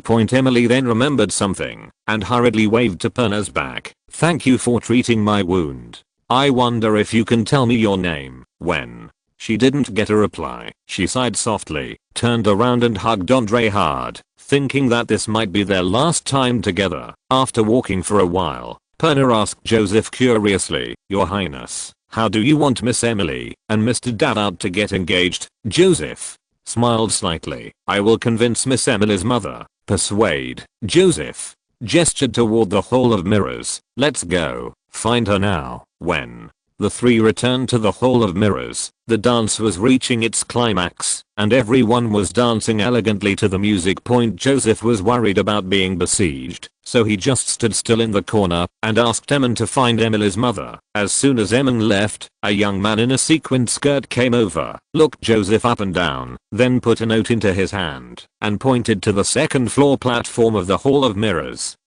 Pretending to be Scholar's lady, she asked me to give it to you. Joseph glanced at the voluptuous woman in confusion, opened the note, and saw only one line on it. "I know your biggest secret. If you want to keep it secret, come to the second room at the east end of the second floor of the South Hall." The note was written by Madame Sembellon, who knew how to attract men. Usually, the success rate is not very high. If you directly write "I admire you like those little girls," or "I want to spend the night with you like a bohemian lady," she knew that no one could resist a secret, especially the secret of why others know your secret. She smiled triumphantly. She had enough confidence that, as long as the 13-year-old boy entered her room, she would ensure that he would not want to go out. Joseph frowned. "His biggest secret? Of course it's because I come from another world. Could it be that that woman also wore it?" Thinking of this, he immediately turned around and left the Hall of Mirrors, heading towards the South Hall. On the other side of the Hall of Mirrors, a young man dressed as a fairy narrowed his eyes when he saw Joseph's leaving figure. "The Crown Prince has left hundreds of noble ladies here and has gone out twice. What is he going to do?" He pondered for a moment and immediately followed. Thanks to the big boss Wenhua for his generous reward for this book. The young author is very grateful and can only repay it by coding the book seriously. Chapter 61 A Real Man. Joseph quickly came to the South Hall of the Palace of Versailles, went up to the second floor, walked around a long and narrow corridor, and finally found the room on the note.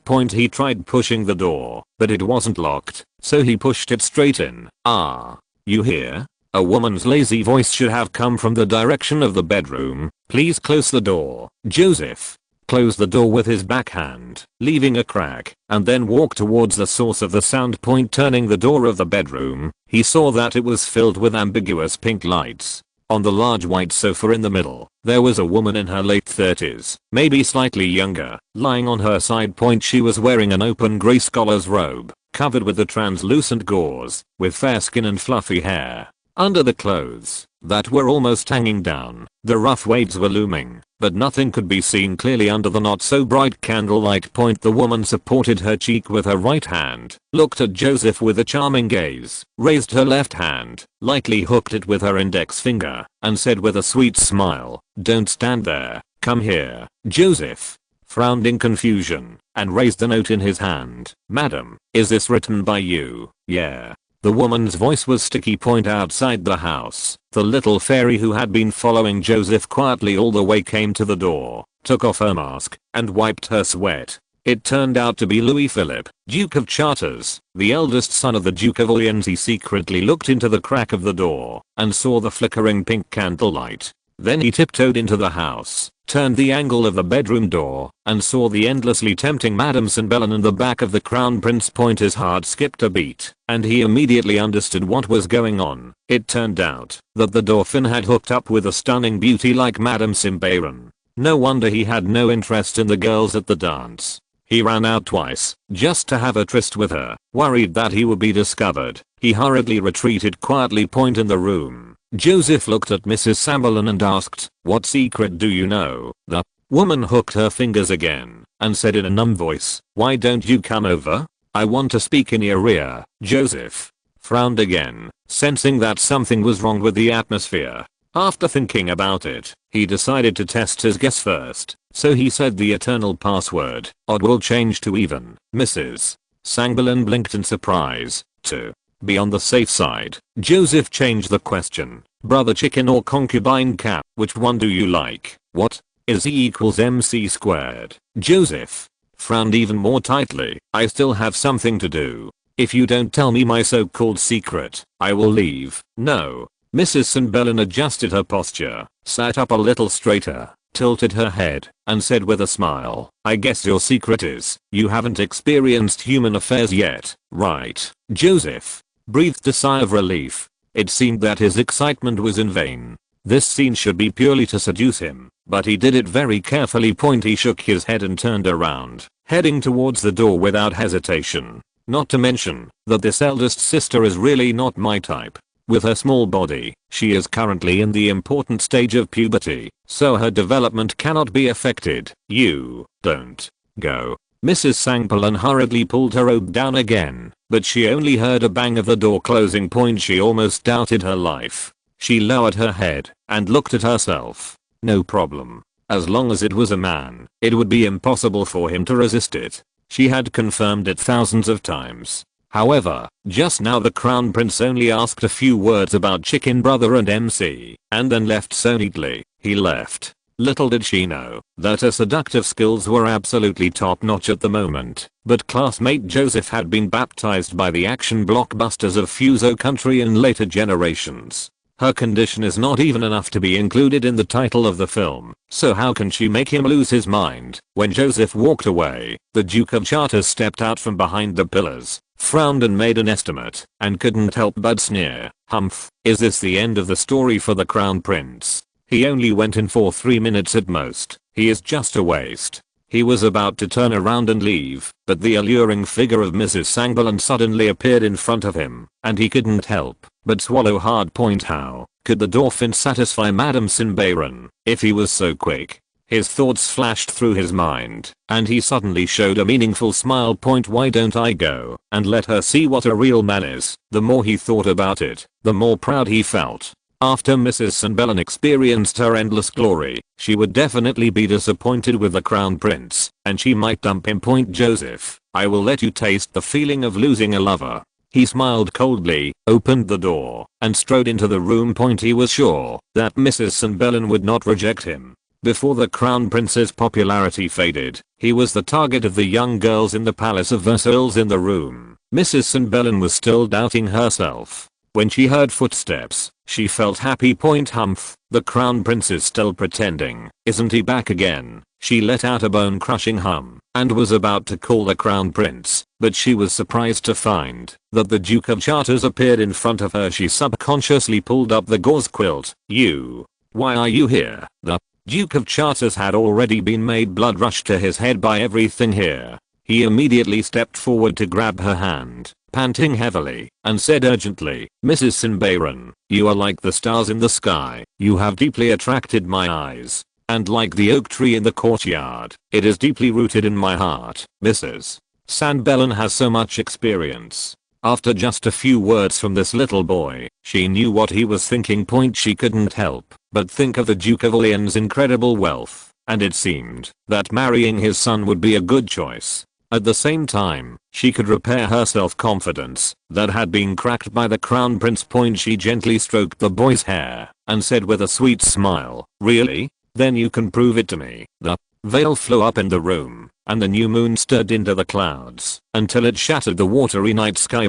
After a long time, the Duke of Chartres rubbed his back with unsatisfied feelings, walked out of the house, took out his pocket watch, and took a look at it, showing a very proud look. 44 minutes. Humph, how can that loser Joseph compare to me? As long as I look for Mrs. St. Bellin a few more times in the future, she will definitely lose interest in Joseph. In a lounge next to the Hall of Mirrors, Joseph had taken off his black dress from the ball and changed into his usual attire, while Mrs. Verrill was also wearing a simple and dignified dress, sitting respectfully opposite him. Ah, you talking about the young man from the Tatsuwu family? She asked in surprise. Do you know him? Yes. Joseph smiled and nodded. Actually, I have quite a relationship with the Dauphin family. Mrs. Verrill nodded thoughtfully, not expecting that the humble Dauphin family was actually related to the Crown Prince. Joseph continued, I asked you to come here because I want to tell you about Lieutenant Dauphin and the future of the Villa family. Half an hour later, Mrs. Verrill walked out of the lounge, took a deep breath, and nodded vigorously, as if she had made up her mind. Point. Because this book is being recommended for new books, it is very important for young authors. I urge readers to save it, vote for recommendations, monthly votes, and leave messages. The young author is grateful. Your support is the motivation for me to code. Reader group 1,036,217,580. Everyone is welcome to join the group and chat and discuss together. If you're listening to this novel on a channel other than Fanfic World, it means they downloaded and uploaded it without effort. We cordially invite you to visit our channel, Mundo Fanfic Novelos. There you'll find the original version of this story and you can explore many other novels of various genres. We're waiting for you to immerse yourself in a world of incredible novels. Chapter 62 Milan Infantry Regiment. The next day. Many nobles from the Palace of Versailles have received invitations to attend a small dance tonight. The ball was given by Mrs. Verrill. No one objected, because they had danced all night yesterday. A month's worth of balls was common for them, but a ball given by Madame Verrill was unusual. It was an open secret that the Duke of Villars had some financial difficulties. At 9 o'clock in the evening, everyone came to the small dance hall one after another. After the host said some warm-up remarks, the music started. The current Duke of Villars, Mary Emily, and a strange young man first came to the center of the hall and gave everyone an opening dance. Everyone was whispering to each other about who the young man was, and Mrs. Villars asked everyone to look at her with a smile on her face, and then announced loudly that her daughter, the Duke of Villars, was going to marry Louis Henri who held an engagement ceremony 3 days later. Everyone was in an uproar because no one knew who the man named Davout was. Not long after, a nobleman finally heard about Davout's origins from his manservant. It is said that he is an unknown little baron, serving as a lieutenant in the Soissons regiment. Why did Duke Villa marry him? I only heard that this Davout is highly appreciated by the crown prince, but there doesn't seem to be anything else outstanding about him. This kid is really lucky. Mrs. Verrill did not explain much, but enthusiastically asked everyone to continue dancing. In a certain room in the Palace of Versailles, a young nobleman pushed the door in pantingly. He ignored any politeness and shouted at Roche, "Duke V. Villars is getting engaged, LUO. Z stood up in surprise and asked, "Engagement? Has she accepted my father's suggestion?" No. It's with a young lieutenant named Davout, LUO. Z suddenly felt his vision go dark. He grabbed the man and asked about the source of the information and immediately rushed out of the door. Emily, Duke of Villars, looked at André Davout in front of her with a smile and danced gracefully. The dance steps of the two are in perfect sync, like two colorful butterflies entangled and playing in the grass. She felt that all this was as unreal as a dream. Originally, she was ready to compromise with fate and marry the man she had no feelings for, but just last night, her mother suddenly said that she wanted to get engaged to Davout. She couldn't help but recall the conversation her mother had with her at that time. Lieutenant Davout is very valued by His Highness the Crown Prince and has now been transferred to the Crown Prince's guards as an officer, which is also His Highness's confidant bodyguard. In addition, His Highness also said that as long as Mr. Davout performs meritorious service on the battlefield, he will request His Majesty the King to grant him the title of Viscount or even Earl, but he doesn't have much money, and our family's financial situation. No, His Royal Highness the Dauphin said that he guaranteed that Davout had a large sum of money, at least 50,000 livres. The mother lowered her voice. The most important thing is that His Highness said that Mr. Davout has outstanding abilities. If you marry him, your highness will fully support him and help you get everything that belongs to you from Nota. The Nota she was talking about was Emily's cousin. Although the Duke of Villars' ancestral property had been lost a lot in his father's generation, he still owned dozens of hectares of land, not the named land of the nobles in the Palace of Versailles, but a real fiefdom, with the kind of tenant farmers and fief privileges, as well as the huge influence and appeal in the Milan Infantry Regiment. Although she is the only female heir left in Duke Villa's lineage, and has little contact with the army, as long as he is summoned in the name of the Duke, there will definitely be a lot of responders in the army. Her cousin borrowed the name of Duke Villa, and became a major general. No wonder her mother finally chose to let her marry André. rather than living in humiliation under the charity of her cousin. What her mother wanted more was to restore the glory of Duke Villard. Andre, who was opposite Emily, was also thinking a lot. His Royal Highness the Crown Prince summoned him last night and told him that he had reached an agreement with the Duke of Villars family and that he would marry Emily. The Crown Prince also generously lent him 50,000 livres for the wedding and future living expenses without charging interest and repaying the money at any time. However, His Highness also left him a task, which was to help his future wife regain all the resources that Duke Villars should have, and then use the foundation of the Milan Infantry Regiment to train an elite army. He was holding Emily's tender little hand at this moment, and his whole body was enveloped in happiness. He no longer knew how to thank the Crown Prince. Perhaps building the Milan Corps into an invincible army would be the best reward for His Highness. Louis suddenly broke in and made a hysterical fuss like a clown, but was persuaded to go out by Vera with a pleasant face. Today is a happy day, no matter what. Everyone should deal with it calmly, even if being disgustingly disrespectful. Andre saw Louis looking back at him fiercely and ignored him, but silently pointed at his boots in the Dauphin's study. Fouche respectfully presented a roster to Joseph. Your Highness, these are the members recently recruited by the Police Intelligence Department, a total of 176 people. Fouche's eyes were bloodshot.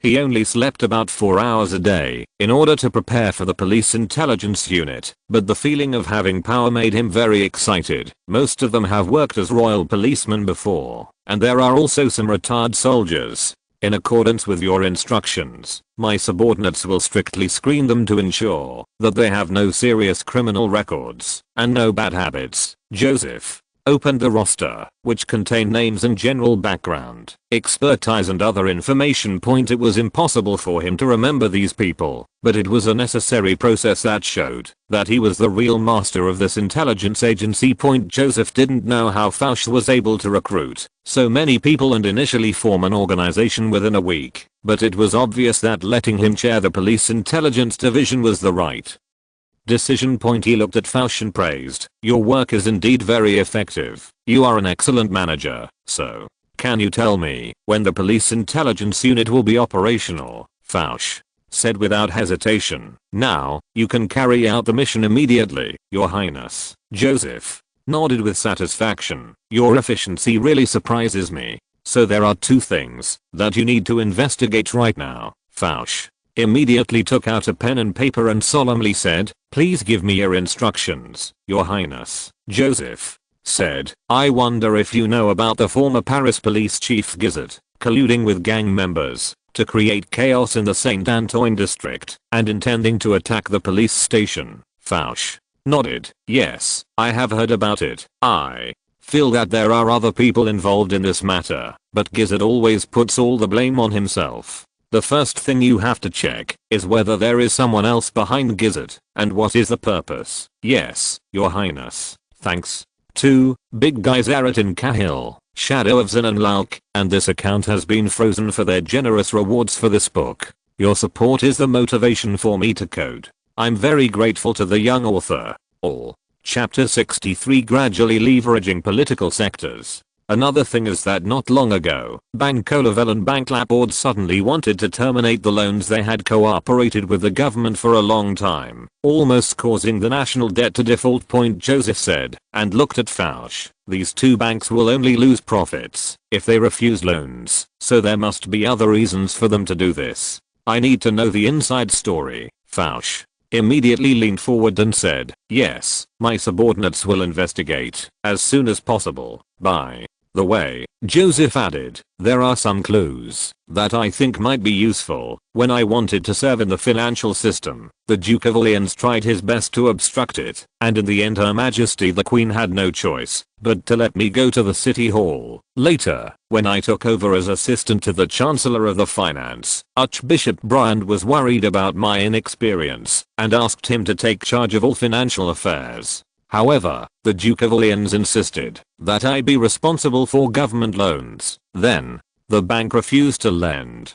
Fouche's men, who were taking notes, paused. "It seems that we need to investigate the Duke of Orleans in detail." He paused, looked at the words Duke of Orleans on the note, and frowned slightly. "Your Highness, The Duke of Orleans has many privileges. At present, the Police Intelligence Department is a department under the Police Bureau and only has the authority of the police. You know, as a police officer, you are not allowed to interfere with matters at the royal palace. Please continue. My subordinates think that, if the Police Intelligence Department can borrow some of the royal police's authority, at least the postal authority, then progress will be much faster. Joseph gave him an approving look. In fact, he was also considering this matter, but Fouche thought of it with him. I'll figure this out. He nodded to Fouche, and then emphasized, however, the Police Intelligence Department cannot only rely on authority to obtain intelligence, and cannot become a simple replica of the royal police. Relying on intelligence skills and establishing a huge intelligence network is fundamental. Fudget immediately stroked his chest and lowered his head and said, "Yes, Your Highness." At night, a large gauze curtain was erected on the lawn on the north side of the Palace of Versailles. The melodious sounds of bagpipes and accordion floated, mixed with bursts of laughter, filling the air with relaxation and peace. This is an open-air reception. Joseph did not like to participate in such social activities. Usually it's just a place filled with gossip and lewd jokes. He showed his face and left quickly. However, Robert, the head of the secret police, happened to be here today, so he stayed a little longer at a small table in the corner of the reception. Robert held the wine glass and said with a troubled expression, "Your Highness, you also know that there is really no precedent for this kind of thing. I'm afraid this will have to be done at a cabinet meeting." Joseph interrupted him with a smile. "Don't worry, I will report it to the king and queen. And the royal police have nothing to do with those cabinet ministers." He had to inform the queen about such a major event as establishing an intelligence agency, otherwise he would run into the secret police during the mission and the two sides would not be able to fight. But seeing his evasive attitude, Joseph sighed in his heart. The secret police was the greatest authority in Robert's hands. Although there was a favor from giving him stocks last time, it seemed that it was not enough for him to give himself some privileges. He had no choice but to take out the bait he had prepared in advance. "Count Robert, actually I have always felt that the royal police have been treated unfairly." Robert was startled. This topic was a bit far-reaching, and he couldn't help but wonder. "Your Highness, what are you talking about?" Joseph said righteously, "The royal police are always responsible for the safety of France, and have made many great contributions to France, but so far they are only a small department under the Ministry of Police. This is so unfair. I believe that the Royal Constabulary should have become independent long ago, and become a department alongside the police department, and should not even be under the jurisdiction of the Home Secretary. In fact, the royal police are under the direct command of His Majesty the King, and there is no need to have anything to do with the internal affairs system." At this time, the French police and intelligence systems were still intertwined, and by convention they were both subordinate to the internal affairs system. In fact, until the Napoleonic era, the intelligence system was not completely separated from the police. Sometimes the intelligence chief would also be in charge of the police system.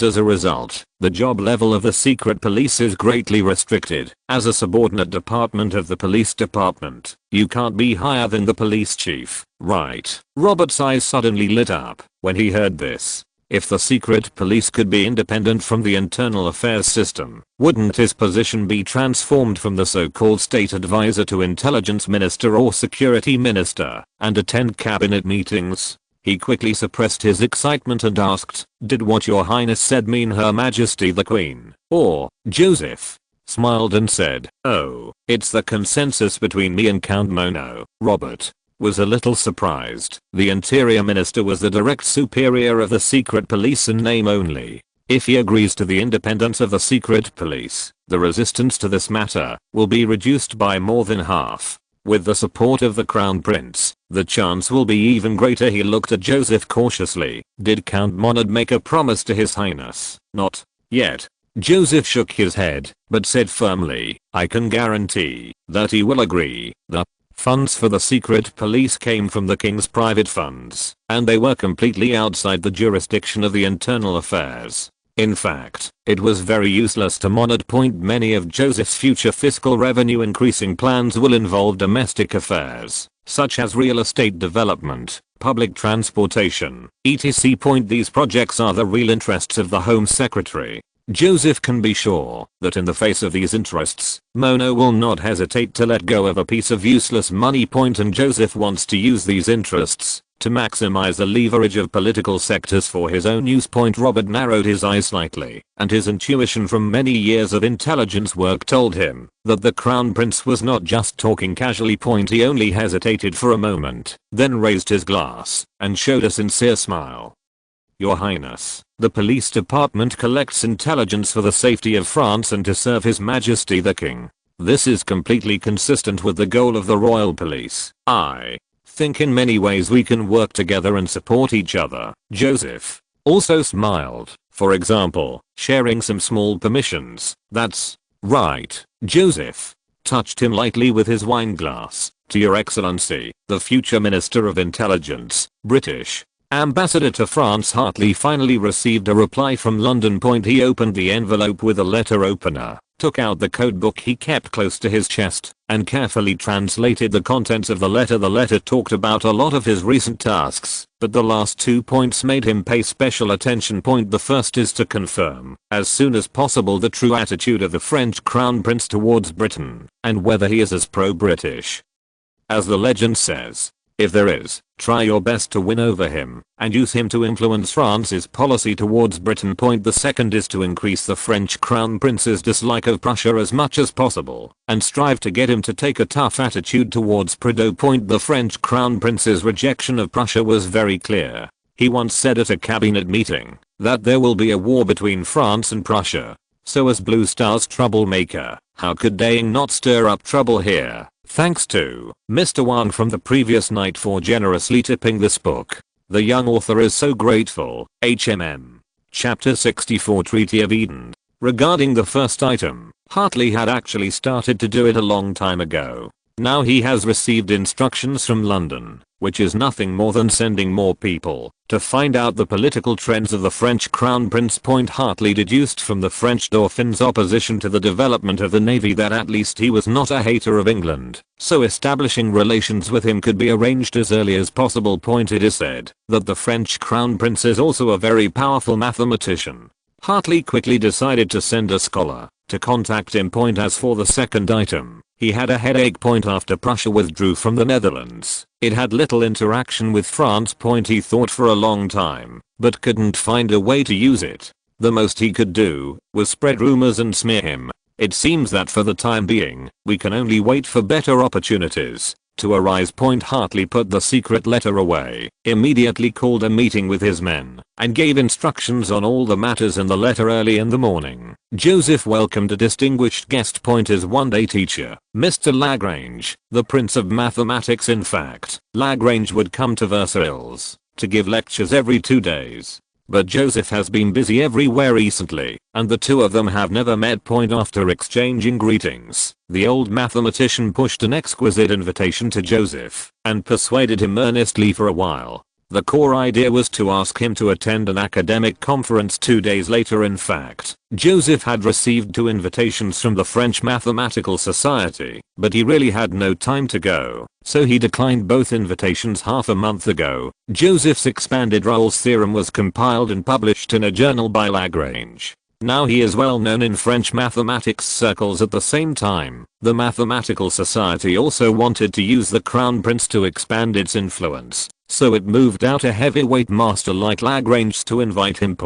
Since a teacher came forward in person, Joseph couldn't refuse anymore, so he promised to be there when the time came. The next day, in the luxurious villa of the aristocratic widow Madame Josner in the Saint-Germain district of Paris, dozens of mathematics and physics scholars stood up to pay tribute to His Royal Highness the Crown Prince. In this era, the boundaries between physics and mathematics were not so clear-cut. Physicists often mix with mathematicians. An official of the Mathematical Society gave a warm speech and introduced the Crown Prince ceremoniously before announcing the official start of the meeting. People came to the stage one after another to give speeches, mostly on cutting-edge mathematics topics of this era, and the atmosphere was quite serious. More than an hour later, the meeting entered a free discussion period. and the servants began to bring out various delicacies, and the aroma of drinks and snacks suddenly filled the room. Everyone was laughing and talking loudly. The meeting suddenly turned into a mathematics salon. Joseph wanted to leave, but he saw his host, Mrs. Josner, diligently bringing him fine black tea, and then enthusiastically pushed him to the middle position. Obviously, it was very honorable for her to have the crown prince come. Joseph reluctantly sat down next to Lagrange, smelling the fragrance of hot tea, and listened to a white-haired old man on the left describing a method he envisioned for deriving discrete probability distributions in probability. After the old man finished speaking, there was a burst of discussion. Joseph could vaguely hear that what the old scholar meant was a bit like Poisson distribution, but it was still far from the finished product.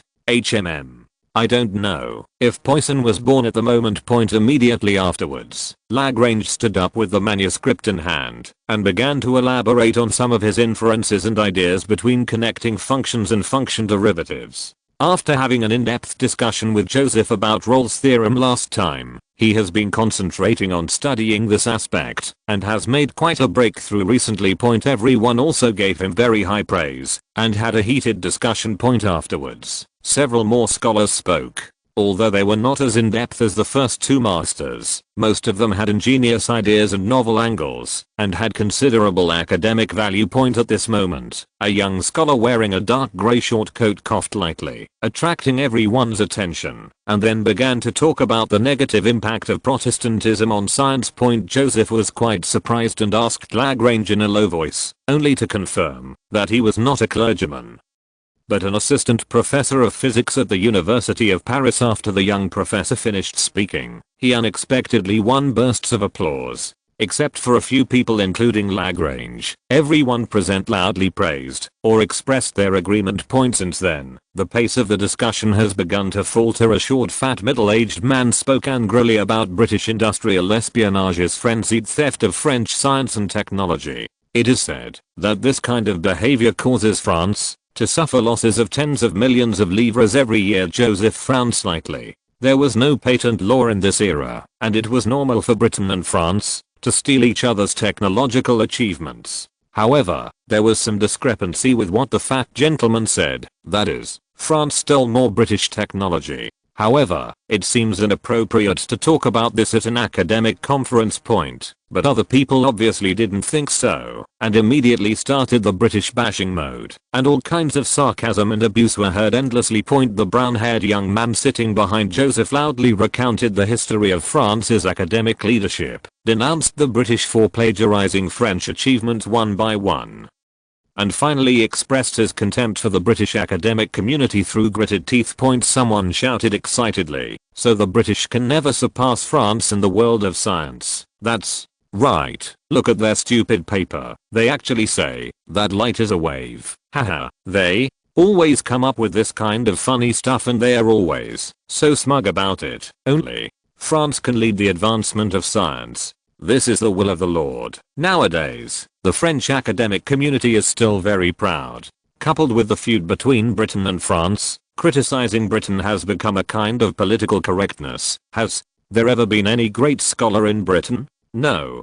The brown-haired young man waved his hands and shouted excitedly. Then, he looked at Joseph, as if seeking support, and leaned forward. Your Highness, do you think so? Joseph breathed a sigh of relief, shook his head slightly, and whispered, they have Newton. There was silence all around, and dozens of pairs of eyes looked at Joseph at the same time, as if they did not expect that the Crown Prince would actually speak for the British.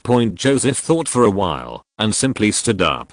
The atmosphere and arguments just now really made him unhappy. Actually, Britain also has a lot to offer in terms of science, except Newton. I think everyone is familiar with Mr. Taylor, and his Taylor series is often used when calculating motion trajectories and Maclaurin's structural geometry. In fact, more often than not, craftsman Mr. Watt's steam engine may have an even more amazing impact. In the field of textiles, the entire France has already felt that threat. Speaking of textiles, an Englishman invented an automatic loom not long ago. A middle-aged man with bright eyes and a big nose whispered, it's Cartwright. Oh, yes, Cartwright.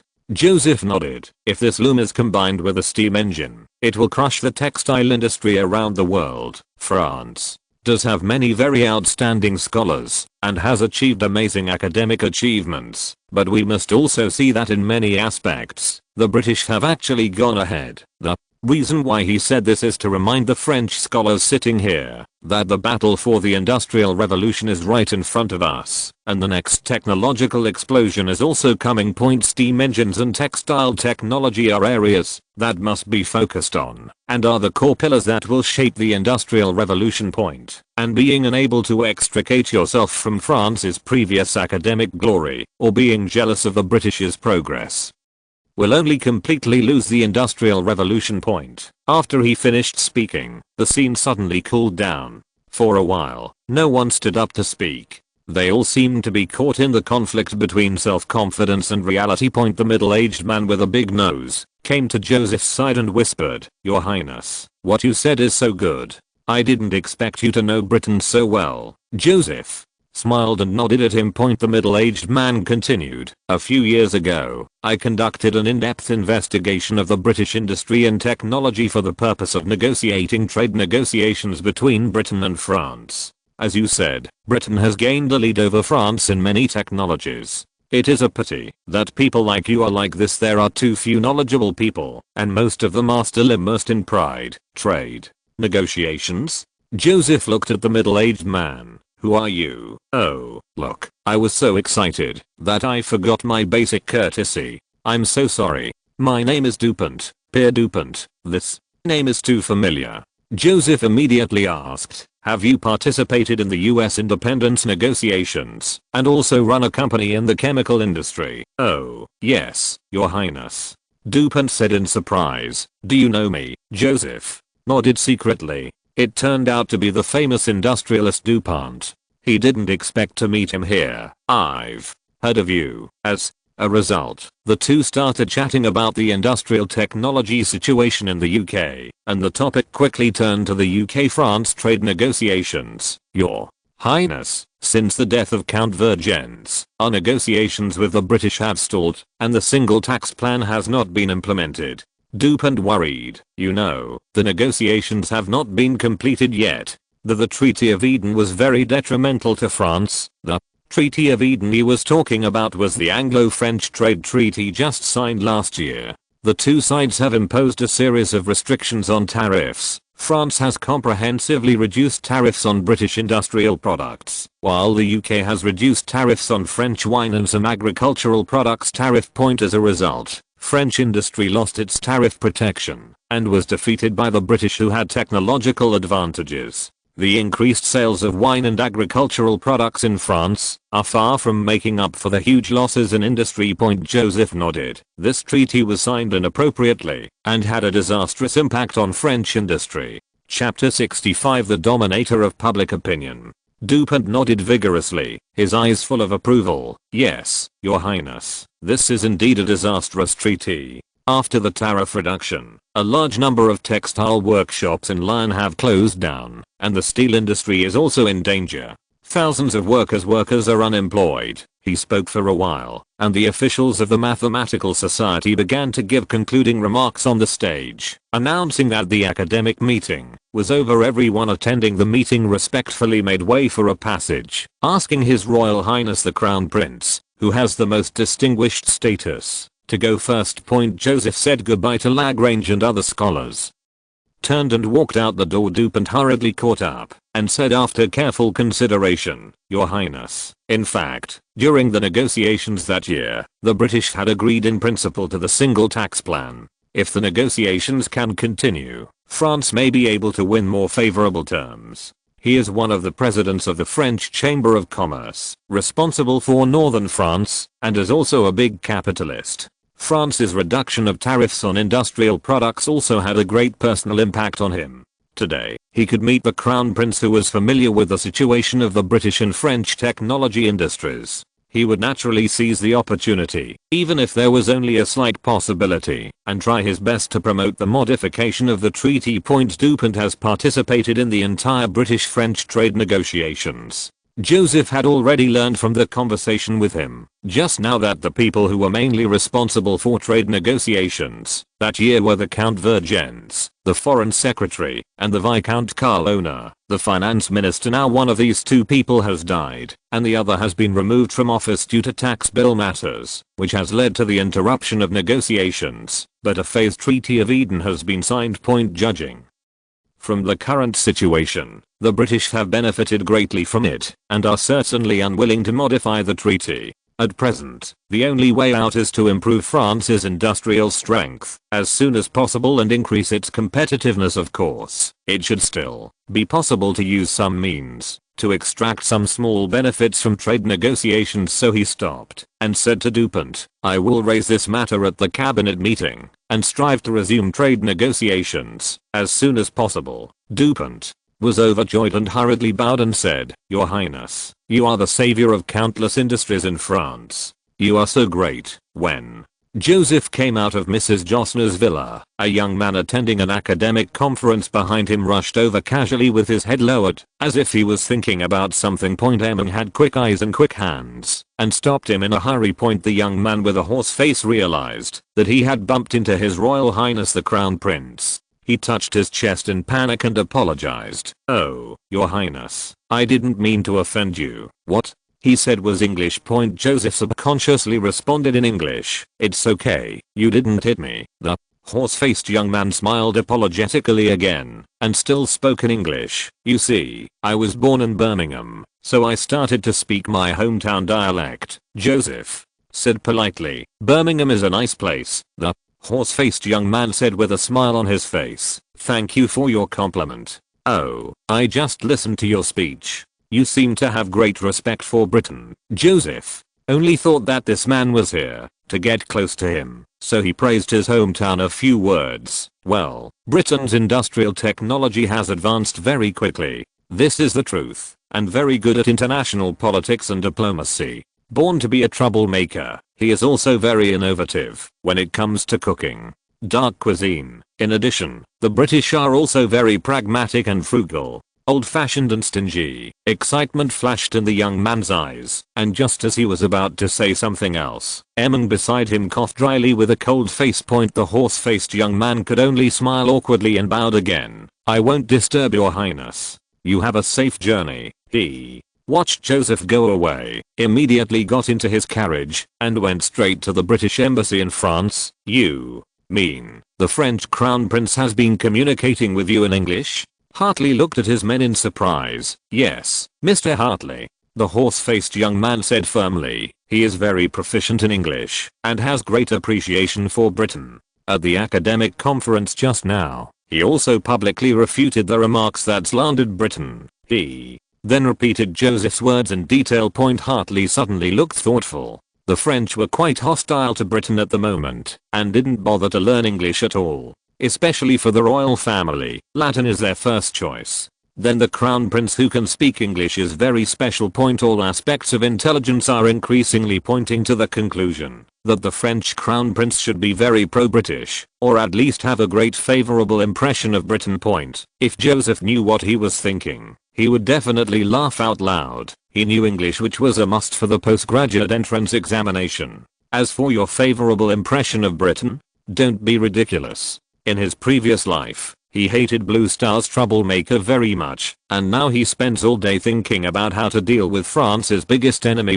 Hartley fumbled with the armrests of the chair, becoming more and more determined to get in touch with the French Crown Prince as soon as possible, so he took out a pen and paper to write a letter and asked his men to hand it over to a noblewoman in the Palace of Versailles after his men were ordered to leave. Hartley recalled London's instructions to sow discord between Prussia and France. He immediately ordered his attendants to prepare a car and headed for the Palais Royal. The Duke of Orleans looked at the newspaper the butler had just brought and couldn't help frowning. The French Courier newspaper devoted 2 pages to introducing the tax provisions of the tax bill that had just been rejected by the High Court. From why this tax is levied, to who will pay this tax, to what impact the tax will have on the country. Everything is explained clearly in very simple words. In addition, there is a special report by the reporter, which introduces the whole process of the king's implementation of the new tax bill, but only mentions that the tax bill was proposed by the former finance minister Karl Oehner, and has been rejected by the High Court twice for registration. There's obviously a follow-up point. He picked up another newspaper with similar content. Archbishop Brian has finally become smarter. The Duke of Orleans smiled. Point ever since Colin proposed the new tax bill last year, the French government has been trying to implement the bill by force. After being resisted, it began to compromise blindly, but it never realized that it needed to use public opinion to gain broad support. Point only now has the Chancellor finally begun campaigning for the tax bill in the newspapers. To be honest, the new tax bill did not affect the small nobles and commoners too much, especially after this modification. It was almost entirely targeted at the big nobles. If promoted properly, it will gain widespread support in France. The Duke of Orleans threw the newspaper aside with disdain on his face. He and the banking giants are planning to use the fact that the bill was rejected by the court to promote the removal of Brian. How can he be allowed to create public opinion, to actually want to use newspaper publicity to put pressure on the High Court? Brian's thinking is too simple. He smiled and shook his head. After years of investment and wooing, he controlled nearly half of the newspaper and pamphlet industries in Paris. Together with the newspapers in the hands of the big nobles allied with him, he almost controlled the entire publishing and printing industry in Paris right now. His words are the direction of public opinion. He is the master of public opinion, thanks to the Sin Boss here and the book title Sale Boss for generously tipping this book. Thank you very much, Cheyenne Haitian. Okay. Chapter 66. The story of the British ambassador. A black carriage arrived in front of the royal palace. The guard immediately stepped forward to stop him. This is the royal palace. Please state your name. The driver took out a small copper sign from his body and shook it. The guard immediately opened the door, lowered his head, and said nothing. The carriage went straight to the east side of the royal palace and stopped. A man in a black robe with the brim of his hat pulled very low quickly walked up the steps and pushed the door in with a very familiar voice. The Duke of Orleans sat at the table, thinking briefly, and was about to write a letter when he heard the butler's voice coming from outside the door. Sir, the British ambassador Mr. Hartley is here. Invite him in. After a moment, the door was pushed open, and Hartley, dressed in black, touched his chest to the Duke of Orleans and said with a smile on his face, "Oh, Philip, my old friend. We haven't seen each other for a while." The Duke of Orleans smiled and nodded. "Dear David, why do you think of coming to me?" Hartley greeted him politely and got to the point. "Philip, you know, London is always causing trouble for me. But here in Paris, I can only rely on you, old friend. If you have anything to say, just tell me. Well, I want to put something in the paper, then you are right to come to me." Duke Orleans smiled. "Tell me, is it an advertisement or some kind of notice?" "Well, to be precise," Hartley spread his hands, "it's to publish some stories." It's some stories about the Prussians." Hartley said. "For example, Duke Schwarz of Prussia was competing with Count Felsen for Queen Mary." "Duke Schwarz? How come I didn't know there was?" In the middle of speaking, the Duke of Orleans suddenly smiled with understanding. "Oh, I understand. It doesn't matter whether he has Duke Schwarz or not. The point is the story between him and his Austrian cousin." Hartley nodded. "You are really a smart man. In addition, Baron Ramus of Silesia is having a tryst with Princess Thess." Silesia was now part of Prussia. Princess Thess was the eldest daughter of Louis XVI and the sister of Joseph. Of course, everything Hartley said was made up out of nothing. The Duke of Orleans added casually, "The slave girl of Baron Ramus was spotted by the Dauphin during his tryst and is said to be pregnant." Hartley's eyes lit up. "If you become a screenwriter, you will definitely be famous throughout Europe.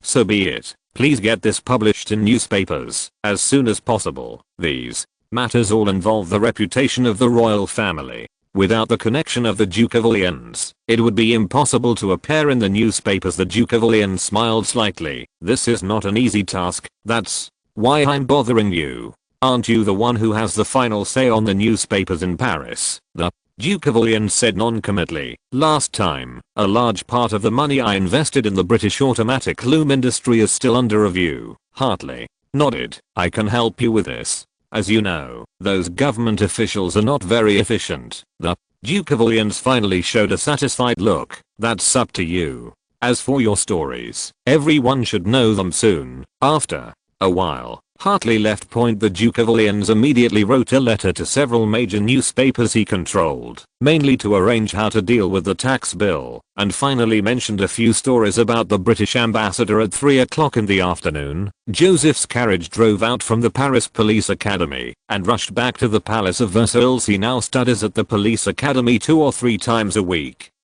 mainly in elite classes such as tactical command, military surveying and mapping, and logistics. He knew well that as the Industrial Revolution deepened, the European continent would begin to turmoil, and the interests of the old and new forces would be redistributed, triggering continuous wars. You must master sufficient military knowledge to ensure the security and stability of France. At this time, France did not have the attributes of light speed, surrender in later generations, and was even quite martial. A king who could lead France to victory would be loved by all French people and have supreme authority.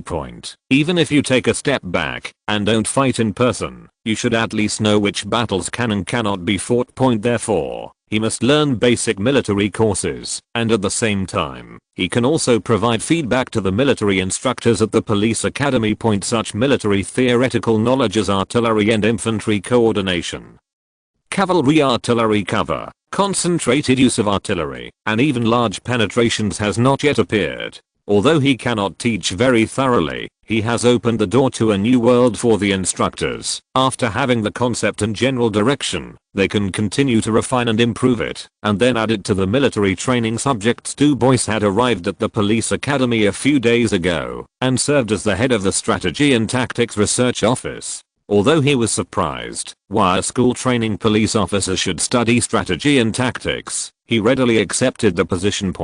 After he read Joseph's advanced military theories, he completely understood the necessity of the existence of this research laboratory. The military theory level of this police academy is definitely much higher than that of the Paris Military Academy. In my heart, I was glad that I was respected by the Crown Prince and was able to come to this military academy. Oh, no, it should be the police academy. A police academy equipped with a large number of military horses, 3 4-pounders and 1 8-pounder. Joseph sat on the bumpy carriage, thinking about the spring damping that he had never had time to do, and picked up the newspaper on the small table in front of him to read. The recent publicity about the tax reform bill has been very effective. In just a few days, he could already hear people talking about the new tax provisions on the streets of Paris. If this trend continues, it won't be long before the great nobles in the Council of Nobles find it difficult to incite public opinion against the royal family.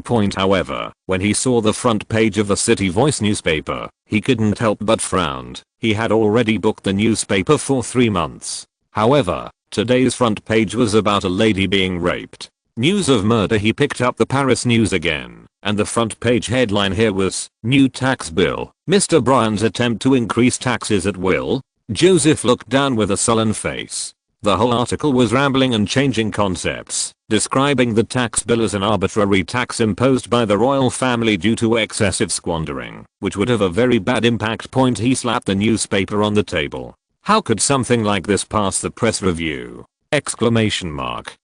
What do the people under review do and eat? He immediately remembered that new censorship was a department under the High Court. The High Court wanted to fight the tax reform bill, so it naturally turned a blind eye to these messy articles. Joseph looked at the French Courier newspaper again. As expected, the front page read, the High Court refuses to register. This may be a victory for freedom. Because this book is being recommended for new books, it is very important for young authors. I urge readers to save it, vote for recommendations, monthly votes, and leave messages. The young author is grateful. Your support is the motivation for me to code. Reader group 1,036,217,580. Everyone is welcome to join the group and chat and discuss together.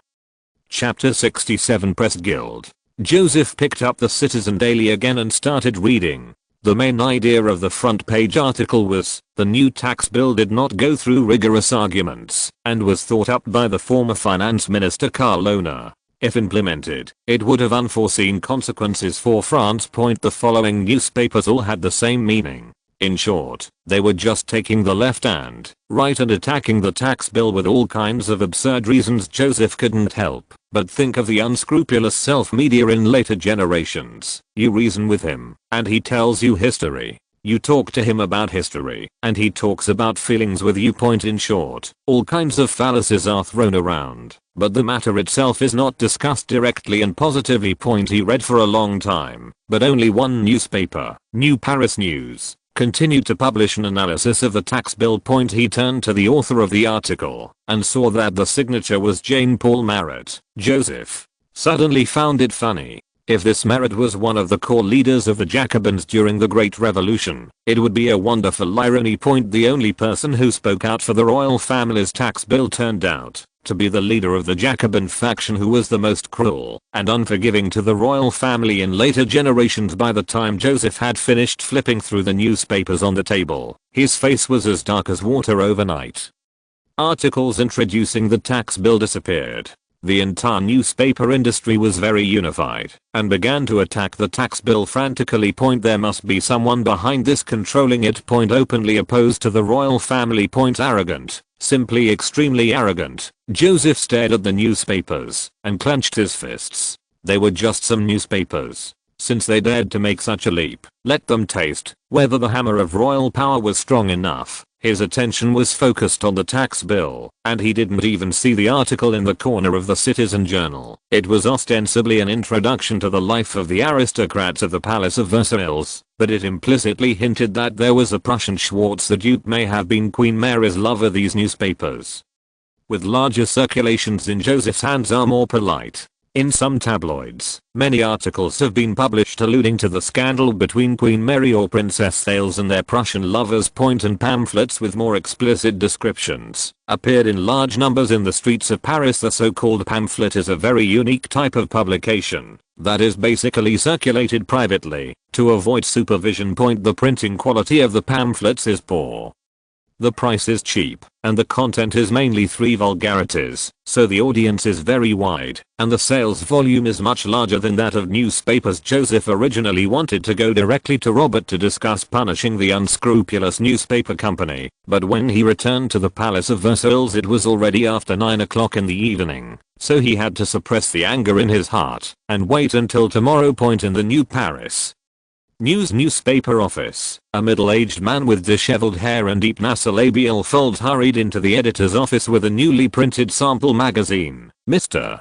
Darmanin, the analysis I wrote, why wasn't the article on the relationship between the tax bill and the people published? The editor-in-chief, who was wearing silver-rimmed glasses, raised his head and smiled apologetically. Mr. Marat, this is a request from the Press Association. They said that publishing too many provisions of the bill may expose the court to too much outside interference. Marat shouted, but that is a tax that the French people have to pay, and the people have the right to know the details. The editor-in-chief spread his hands. I'm sorry, I really can't do anything.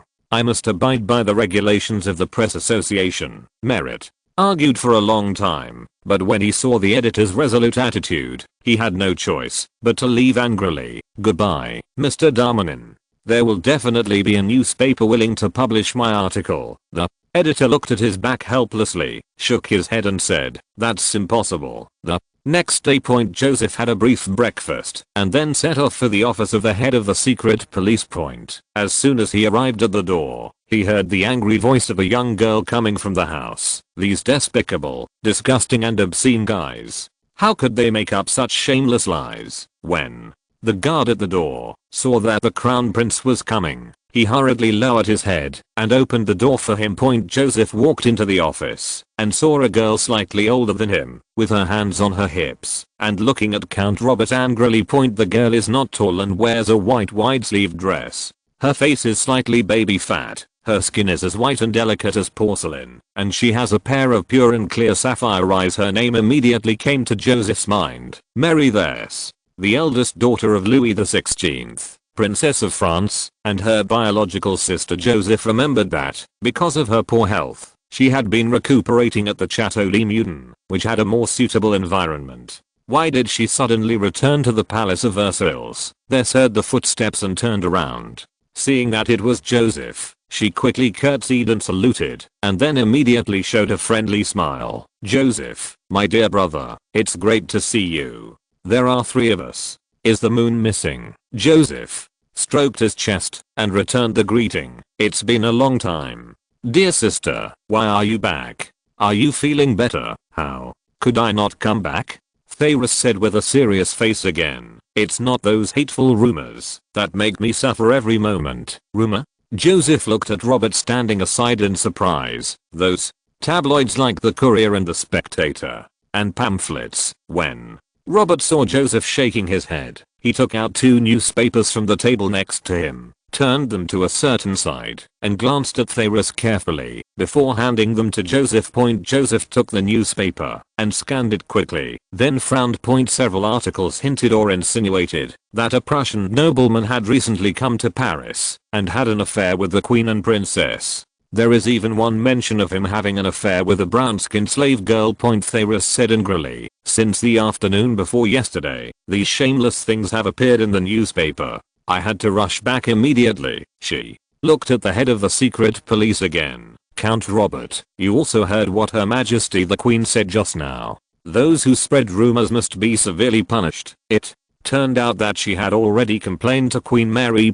Robert nodded immediately. "Yes, Your Highness. I actually sent someone to deal with it yesterday." "Oh, have those newspapers been closed down?" Robert said hurriedly. "No, Your Highness. Of course this is impossible. However, we confiscated the backplots of several newspapers such as the Paris Post Courier and fined a large sum of money. Oh, and we also arrested the editor of the Le Monde and is currently interrogating him." This was very dissatisfied. "They insulted the royal family, and they only got such a light punishment." The head of the secret police said helplessly. "Your Highness, in fact, there are no words insulting the royal family in their articles. I know that those contents are full of implications and can easily be misunderstood, but the court will certainly not find the newspaper at fault for this. The new book has set sail. The young author is here to beg for monthly votes and recommendation votes. Everyone is welcome to leave comments. The young author is grateful. Chapter 68. Control public opinion and use it for me." Robert continued. "Your Royal Highness, if the newspaper is forcibly closed down without the support of the court, public opinion will be very detrimental to the royal family. You know, a few years ago they had trouble over something like freedom of the press. The royal police arrested some people, which resulted in a large number of articles criticizing the royal family. In the end, His Majesty let those people go. France is in such a weird situation at this time. Under the guidance of aristocratic forces, novelists, tabloid reporters and the like fabricate little stories about the royal family when they have nothing to do. As long as these people don't get caught, they won't have any trouble. It has become a daily pastime for people to watch various scandals about the royal family. On the contrary, if the royal family expresses dissatisfaction for a moment, they will be used to make a fuss and then suffer all kinds of criticism. In the final analysis, it is the result of the royal family completely losing its right to speak in public opinion. When Robert saw this was silent, he said cautiously, "Besides, Your Highness, sealing down several newspapers will not have any effect. If one is sealed, 2 more will pop up and continue to fabricate rumors. Even if all unofficial newspapers are sealed, just like His Majesty the old king once did, they will still continue with the pamphlet." Actually, what Her Majesty the Queen just meant is to try to control the situation first. Of course, if there is concrete evidence, the rumor-mongers must be severely punished. You see, just like the editor of the Happy Man newspaper, I found a rumor-mongering manuscript with Her Majesty the Queen's name in his office and immediately arrested him. But other newspapers have no evidence yet. This stared at him and said angrily, "The newspapers have no evidence of insulting the royal family, but those pamphlets always have, right? I heard from Daddy that the entire article was full of insults to me and my mother." Unabashedly. "Why didn't you arrest them, Robert?" said with a bitter face, "Your Highness, those kind of pamphlets are compiled by one or two people in a dark basement and then secretly printed. It is difficult to find them." Bess fell silent for a moment. As long as she could remember, she had heard all kinds of rumors slandering the king and queen, and they had almost never stopped them. In fact, she also knew that, if the secret police could catch those people, they would have taken action long ago. Joseph frowned on the side. His purpose here was to use the secret police to deal with newspapers that attacked the tax bill. But after Robert's reminder, he discovered that things were far from that simple. At present, the aristocratic forces are probably waiting for the royal family to use violent means, and they will immediately use this to incite public opinion and refer to the tax bill, linking the bill to the royal family's abuse of power and the like. The tax bill will be more passive. The judiciary and public opinion supported each other, and the great nobles held this issue tightly. It's no wonder that when Louis XVI was slapped, he didn't even have a chance to defend himself. There's eye circles suddenly turned red. She bowed slightly to Robert and said, "Count Robert, I'm sorry. I shouldn't have lost my temper with you." "It's not your fault," Robert said hurriedly. "I can understand your anger, Your Highness. You don't have to apologize." With tears in her eyes, Flourishes picked up her chubby blue-gray chartreuse cat from the maid's hands, turned around and walked out of the house. Joseph wanted to go up and comfort her, but he didn't know what to say.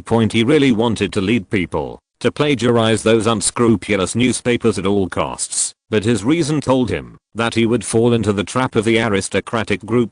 As Robert said, if you clean up one newspaper office, there will be countless others behind it, and there will be pamphlets behind it. Even in the Louis XV era, when public opinion was most strictly controlled, journalists who were imprisoned quietly set up newspaper offices within the high walls. It was at that time that liberal thinkers such as Rousseau and Montesquieu sprung up. At this time, France had been baptized by Enlightenment ideas, and freedom of public opinion was deeply rooted in the hearts of the people. It was impossible to use force to control us before. Thinking of this, Joseph was suddenly stunned. No, it seems that I was led into a misunderstanding by anger. Why use force to control public opinion? Shouldn't what I want be to control public opinion and make it work for me? And it is by no means to eliminate public opinion. The thought flashed through his mind, and Joseph's eyes suddenly lit up, and his thoughts broadened. Flourishes' maid happened to be passing him. He raised his hand to hold her and whispered, "Please tell my sister, I will make all rumors disappear and make the person who spread the rumors apologize to her." A look of surprise flashed in Dada's eyes. Although she felt that the crown prince should just comfort the princess, she still nodded gratefully. "Thank you, Your Highness. I will definitely tell the princess." Joseph said goodbye to Robert and walked towards his bedroom, thinking about ways to control public opinion. As a modern person who has witnessed the fight between various gods on the internet platform, he knows very well that the right to speak is ultimately the base of the audience. If your voice can be heard by 90% of people and others can only influence 10%, then what you say is the truth. The media methods in this era are basically newspapers, books, pamphlets, etc. So how to use these things to quickly increase the audience? He immediately thought of the case where Master Jin used swordsmen to drive the fledgling Ming Pao into a best-selling newspaper in a short period of time. People in the 18th century had few entertainment options, but they had a lot of weapons in their hands that were as powerful as swordsmen. When it comes to content, even if newspapers and publishing houses across Europe were tied together, they would still be far from their opponents. Therefore, you must first have your own publication, and then use the quality to crush all competitors' content and quickly spread it among readers. Thinking of this, he immediately said to Emming, "Please help me organize the information of all newspapers and printing workshops in Paris. The sooner the better." "Yes, Your Highness." Emmon turned around and left, while Joseph continued to be lost in thought. After having the content, it's about price and distribution channels. Various plans gradually formed in Joseph's mind, and his brows gradually relaxed. Isn't it just a battle of public opinion? come on then. The royal family has lost its position in public opinion for so many years, and it's time to get it back. Before 3 o'clock in the afternoon, Emin rushed back after a long journey and respectfully placed a large pile of documents in front of Joseph. Here are the details of all the newspaper offices in Paris. Newspapers need to register with the court, and there is nothing confidential about the registration information, so it is easy to obtain. Joseph carefully looked through the information of all 57 newspapers and several printing workshops in Paris, and finally set his sights on Paris Business. This is a small newspaper with a circulation of less than 800 copies. But it meets his requirements very well. Thanks to the big guys, Beavercrete, Arx VK, Book Friends 201805100921022466, quote, and Yun Shang Yu Chu for their generous rewards for this book. Your support is the motivation for me to code. The young author is grateful. If you're listening to this novel on a channel other than Fanfic World, it means they downloaded and uploaded it without effort. We cordially invite you to visit our channel, Mundo Fanfic Novelos. There you'll find the original version of this story and you can explore many other novels of various genres. We're waiting for you to immerse yourself in a world of incredible novels. Chapter 69 Competitive Advantage. First of all, Paris business has no aristocratic background.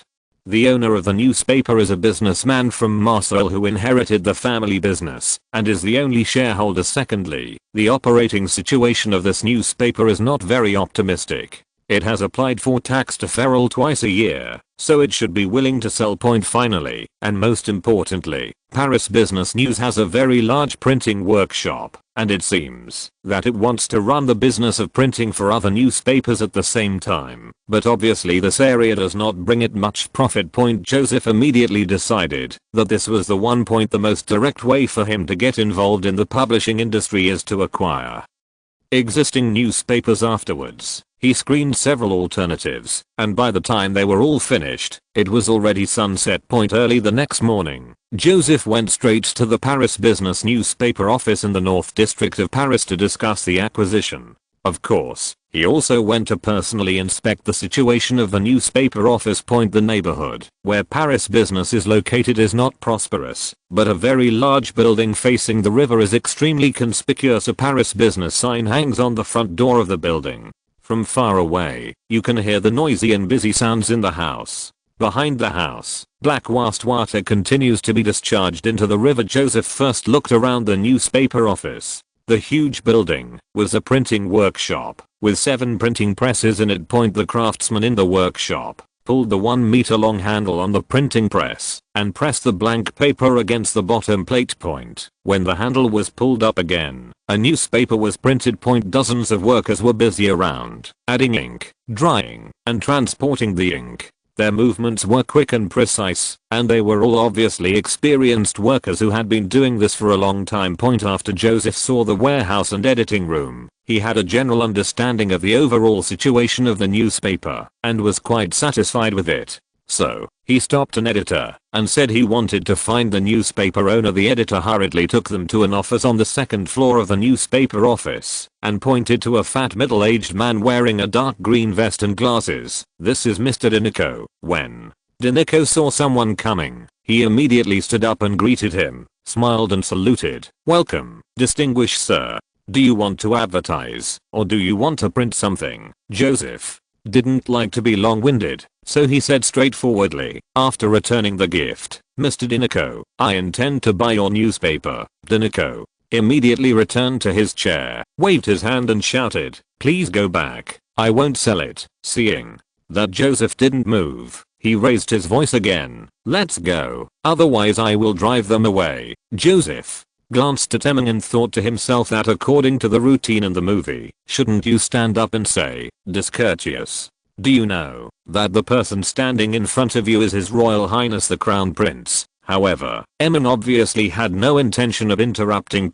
Joseph had to pretend not to hear and continued, can you tell me why you don't sell it? Dinico lowered his head and muttered, I promised my father that I would run this newspaper well. Joseph breathed a sigh of relief, sat down on the chair opposite him, and said with a smile, I will buy it for 150,000 livres. And you can still run and manage the newspaper. He brought his accountant, and he had roughly estimated the price just now.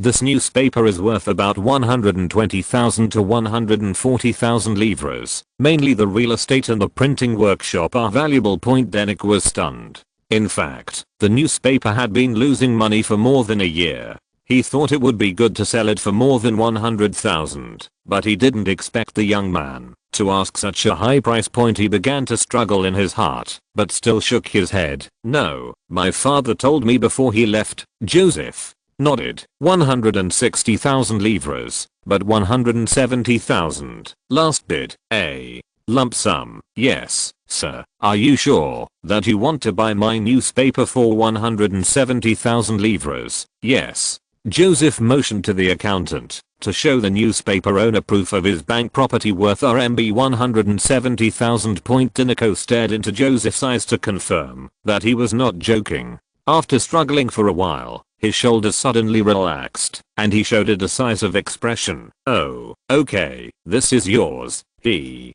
thought to himself, dear father, you can't blame me. He really gave too much. Joseph's lawyer immediately took out the contract that had been prepared and gave it to the two of them to sign. Then the accountant and Dinico went to the bank to settle the payment. The efficiency of banks in this era is not very high. In addition, due to the huge amount, the procedure took more than 2 hours, and it took 3 days for all the funds to be settled. Dinico had already found out Joseph's identity from his accountant on the way to the bank, and felt that he was lucky today. Not only did he get a huge sum of money from the sale, but he also got connected with the Crown Prince.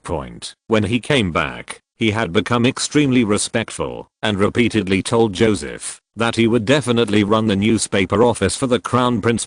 Joseph encouraged him and asked, how was the newspaper's profit before? Denik hesitated and said, you know, people nowadays like to read that kind of gossip news. It is difficult for a newspaper like ours that focuses on freedom and ideal content. Well, we lost 1,200 livres this year, but I still made hundreds of dollars in the first half of last year. He was afraid that the Crown Prince would regret it, so he quickly added, actually, when the business was good a few years ago, I could make thousands of livres every year. Joseph nodded. Then I will give you a salary of 1,000 livres per year, plus a bonus of 5% of the newspaper's total profit. He acquired the newspaper entirely to win the war of public opinion, and Paris business news will be his important base of operations, so it is very necessary to stimulate the enthusiasm of the management as much as possible and tie their interests to the newspaper. Dinico couldn't believe his ears. By selling the newspaper, he no longer had to worry about losses.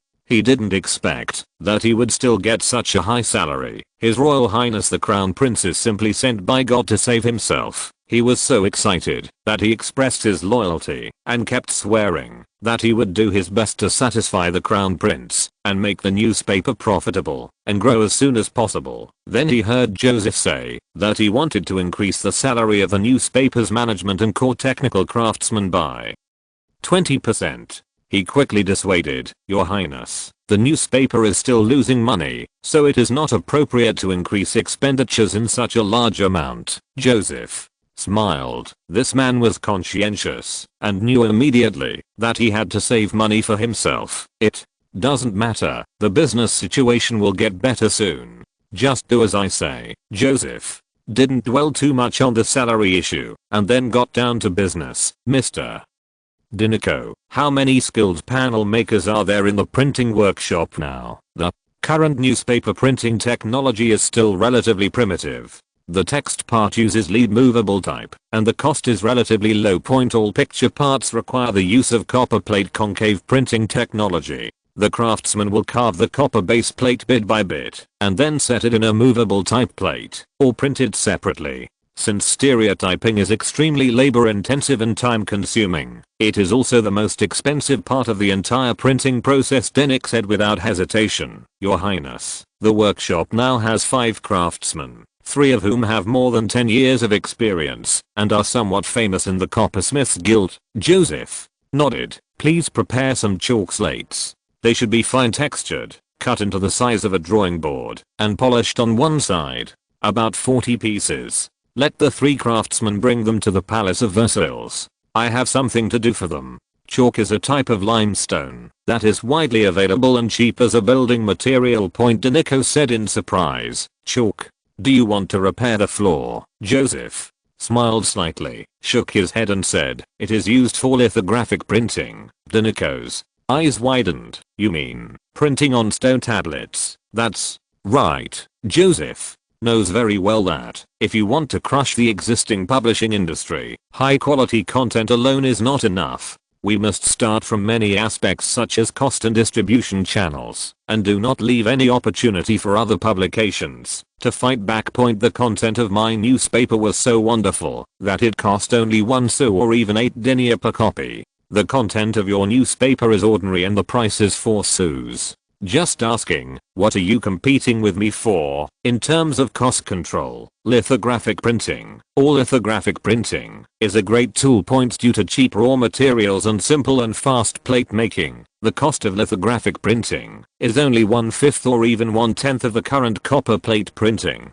Another tool to reduce costs is cheap paper making, using wood as raw material to make paper. If it can be mass produced, it will reduce the cost of paper by 70%. Historically, this paper-making technology even triggered a revolution in the British newspaper industry. With the support of these two technologies, Joseph has full confidence in reducing the price of newspapers to less than 1/5 of the current price, while still making a profit. Of course, the technical requirements for cheap paper-making were relatively high, and he was not completely sure about it.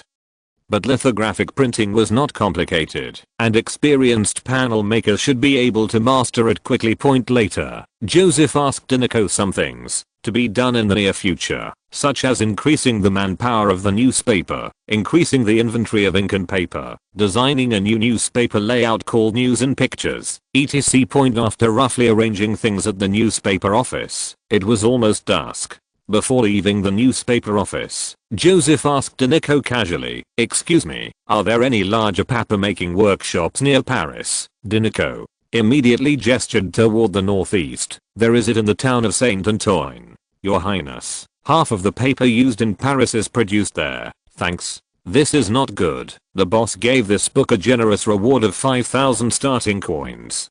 Thank you very much, Cheyenne Haitian. Because today is a bit slow, the update is late. I'm afraid I won't have time to update it for you. I already owe you 2 updates. I remember them all. When I feel better in 2 days, I will definitely update these 2 chapters. Chapter 70 Lithography. The Palace of Versailles is to the west of Paris, while the town of Saint Antoine is to the northeast. In order to avoid running in both directions, mainly because he couldn't stand the bumpy ride in the carriage, Joseph spent the night with the president of the Paris Chamber of Commerce. The next morning we headed directly to the town of Saint Antoine. This small town on the outskirts of Paris is somewhat similar to a special economic zone, and is the only place around Paris that is not affected by various guilds. Craftsmen could find work here without joining a guild.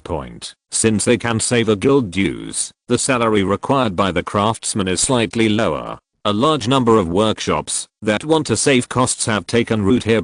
After years of development, the town of Saint Antoine has become home to thousands of craftsmen and their families. Joseph asked Emmon to find a guide and took him to inspect several paper workshops in the town one by one, but he gradually frowned. Those few small workshops had almost no conditions for experimenting with new paper-making technologies. The largest workshop has more than 200 craftsmen and is very large, but the owner of the workshop, Leigh Whelan, does not want to try new paper-making technology. After all, new technologies require considerable investment for production trials, and the results are unpredictable. The risks involved are too great.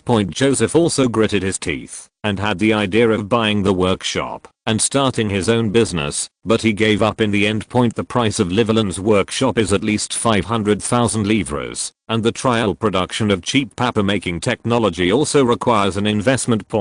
Because Joseph has frequently used his money power recently, his net worth, which was as high as more than 2.3 million livres a while ago, has now shrunk to only about 700,000. If all of it is used to destroy the paper-making workshop, if money is needed elsewhere, you will immediately be in trouble. Therefore, after careful consideration, Joseph found that he could only put aside the issue of cheap paper-making. until he had more money. However, this result was within his expectation. After all, an industry with a large scale and high output value such as paper making cannot complete technological changes overnight. If the industrial upgrading of the paper industry can be completed and rolled out across the country, it can even have a considerable boost to the French economy. When Joseph returned to the Palace of Versailles, 3 panel makers from the Paris Merchant newspaper office had been waiting for him for a long time. Joseph looked at the heavy tool bags on the 3's backs and the hammers of different sizes stuck in their waists, and at the marble floor as bright as a mirror in the bedroom, and immediately gave up the plan to teach them lithographic printing techniques here. Emin suddenly came quickly, bowed to him and said, "Your Highness, the chalk slabs you want are still piled on the carriage. Where do you think they should be unloaded?" Joseph frowned and said to himself, "It would be great if there was a workshop here." Thinking of the workshop, a place suddenly appeared in his mind. He couldn't help but smile and said to Emin, "Let's all move to His Majesty the King's workshop." Emin was surprised. "Are you sure?" "I will go and tell His Majesty." Joseph gestured to the 3 craftsmen again. "Please follow me." More than 10 minutes later, in the well-equipped, spacious, and bright workshop of Louis XVI, His Majesty the King of France curiously looked at the stone slabs in front of him, and the craftsman wearing coarse cloth. Joseph first sincerely thanked his father for providing great help to the French publishing industry, and then looked at the 3 craftsmen with a very serious expression. "The technology I'm about to tell you is extremely important. It must not be disclosed to anyone without my consent, otherwise," he thought for a while, picked the most serious charge, and said, "it will be regarded as treason." In the royal workshop are the present king and the Dauphin. Standing outside the door were tall and mighty palace guards. The craftsmen had never seen such a battle before. They were all so nervous that their legs were shaking, and they didn't dare to raise their heads. They just kept swearing and swearing never to mention a word to anyone else. Immediately, Emin took the prepared confidentiality agreement and asked the craftsmen to sign one by one. In fact, Joseph also knows that there is no patent law nowadays, so this technology cannot be kept secret for long. In the future, he is also preparing to popularize lithography throughout France. However, this is currently his weapon for victory, and his technology must not be leaked. In the future, he will send people to protect the 3 panel makers at all times, at least until he can control the public opinion in Paris. After completing the confidential mobilization work, Joseph began to formally introduce the lithographic printing technology. He asked a craftsman to fix a polished chalk slab on the table, then took the printing ink that had been prepared and mixed some paraffin wax and rosin into it. After the additives in the ink were completely dissolved, Joseph dipped the brush into the ink and wrote "Salute to His Majesty the King" on the chalk slab. An hour later, when the ink was basically dry, Joseph used a brush to apply dilute nitric acid twice on the slate. The parts of the slate covered with ink were not affected, while a thin layer of nitric acid was etched away in other places. "The base plate is finished," Joseph said casually, smeared water on the slate, and then applied printing ink. He lamented in his heart that during the month when he went to the mountainous area to teach on a voluntary basis, he helped the principal use a mimeograph machine to print test papers for the children several times. He did not expect that his skills would be used here. At this time, the areas on the slate that were corroded by nitric acid absorbed water, so the ink could not adhere to it, and the original drawing was covered with ink. Joseph covered the paper on the stone slab, pressed it gently, and then carefully took it off. A line of words appeared on the paper: "Salute to His Majesty the King." But the characters are upside down. The 3 craftsmen looked at each other, and they all saw extreme shock in each other's eyes. Although this line of text is simple and not neat, it only took more than an hour from the beginning of the board making to the completion of printing. This has completely subverted their understanding of printing. Louis XVI watched with interest for a long time, then asked leisurely, "Is there anything special about the printing process just now?" Seeing His Majesty the King's sincere question, one of the oldest panel makers bowed in fear and explained to him, "Your Majesty, His Royal Highness the Crown Prince's technology is enough to make all current printing methods obsolete." Another Craftsman continued excitedly. We used to use copper plates. We had to first cover the copper plate with a layer of wax, then cover it with paper, and use a pen to carve out the unnecessary parts of the painting on the paper. The pen will take away the wax under the paper. After the painting is finished, put the copper plate into the ferric acid solution. The areas not covered by wax will be corroded. Then take out the copper plate, wipe off the wax on the surface, and then apply ink for printing. The wax engraving step takes a long time, and etching the copper plate takes more than half a day. It usually takes at least 2 or 3 days to complete a base plate, and His Royal Highness the Crown Prince's method of making boards is to directly draw the necessary parts, which is much simpler than carving out the unnecessary parts. The new book has set sail. The young author is here to beg for monthly votes and recommendation votes. Everyone is welcome to leave comments. The young author is grateful. Chapter 71. The 3 panel makers were all anxious to show off in front of the king and the crown prince, so they each took the stone slabs and tried it very seriously. All 3 are printing experts, and lithographic printing is indeed too convenient and simple. All of them were successful in one trial printing. The oldest craftsman looked at the dried ink peeling off the slate and suggested, "Your Highness, it might be better if the base ink is thicker." Joseph nodded. "The specific viscosity needs to be adjusted by you." He only had a rough understanding of the technical process of lithographic printing, and the details of the process had to be perfected by these 3 experts. The craftsman immediately started discussing, "Should add some asphalt. Yes, you can also try adding resin." "Your Highness, I have another question," a middle-aged craftsman suddenly said. "The printing method of stone plates is very different from that of copper plates. For example, the strength and angle of the printing are different. I'm afraid that the previous printing machines cannot be used directly." This Joseph couldn't help but be startled. He was a layman after all, and he really hadn't thought about the printing press. He looked at the craftsman and asked, "Can you modify the printing press?" The craftsman immediately shook his head. Just when Joseph was wondering whether he should find a workshop that manufactured printing presses, a shy but extremely confident voice came from next to him. "Maybe I can help with this." Joseph turned his head and saw Louis XVI looking at him with an eager expression. His eyes suddenly lit up.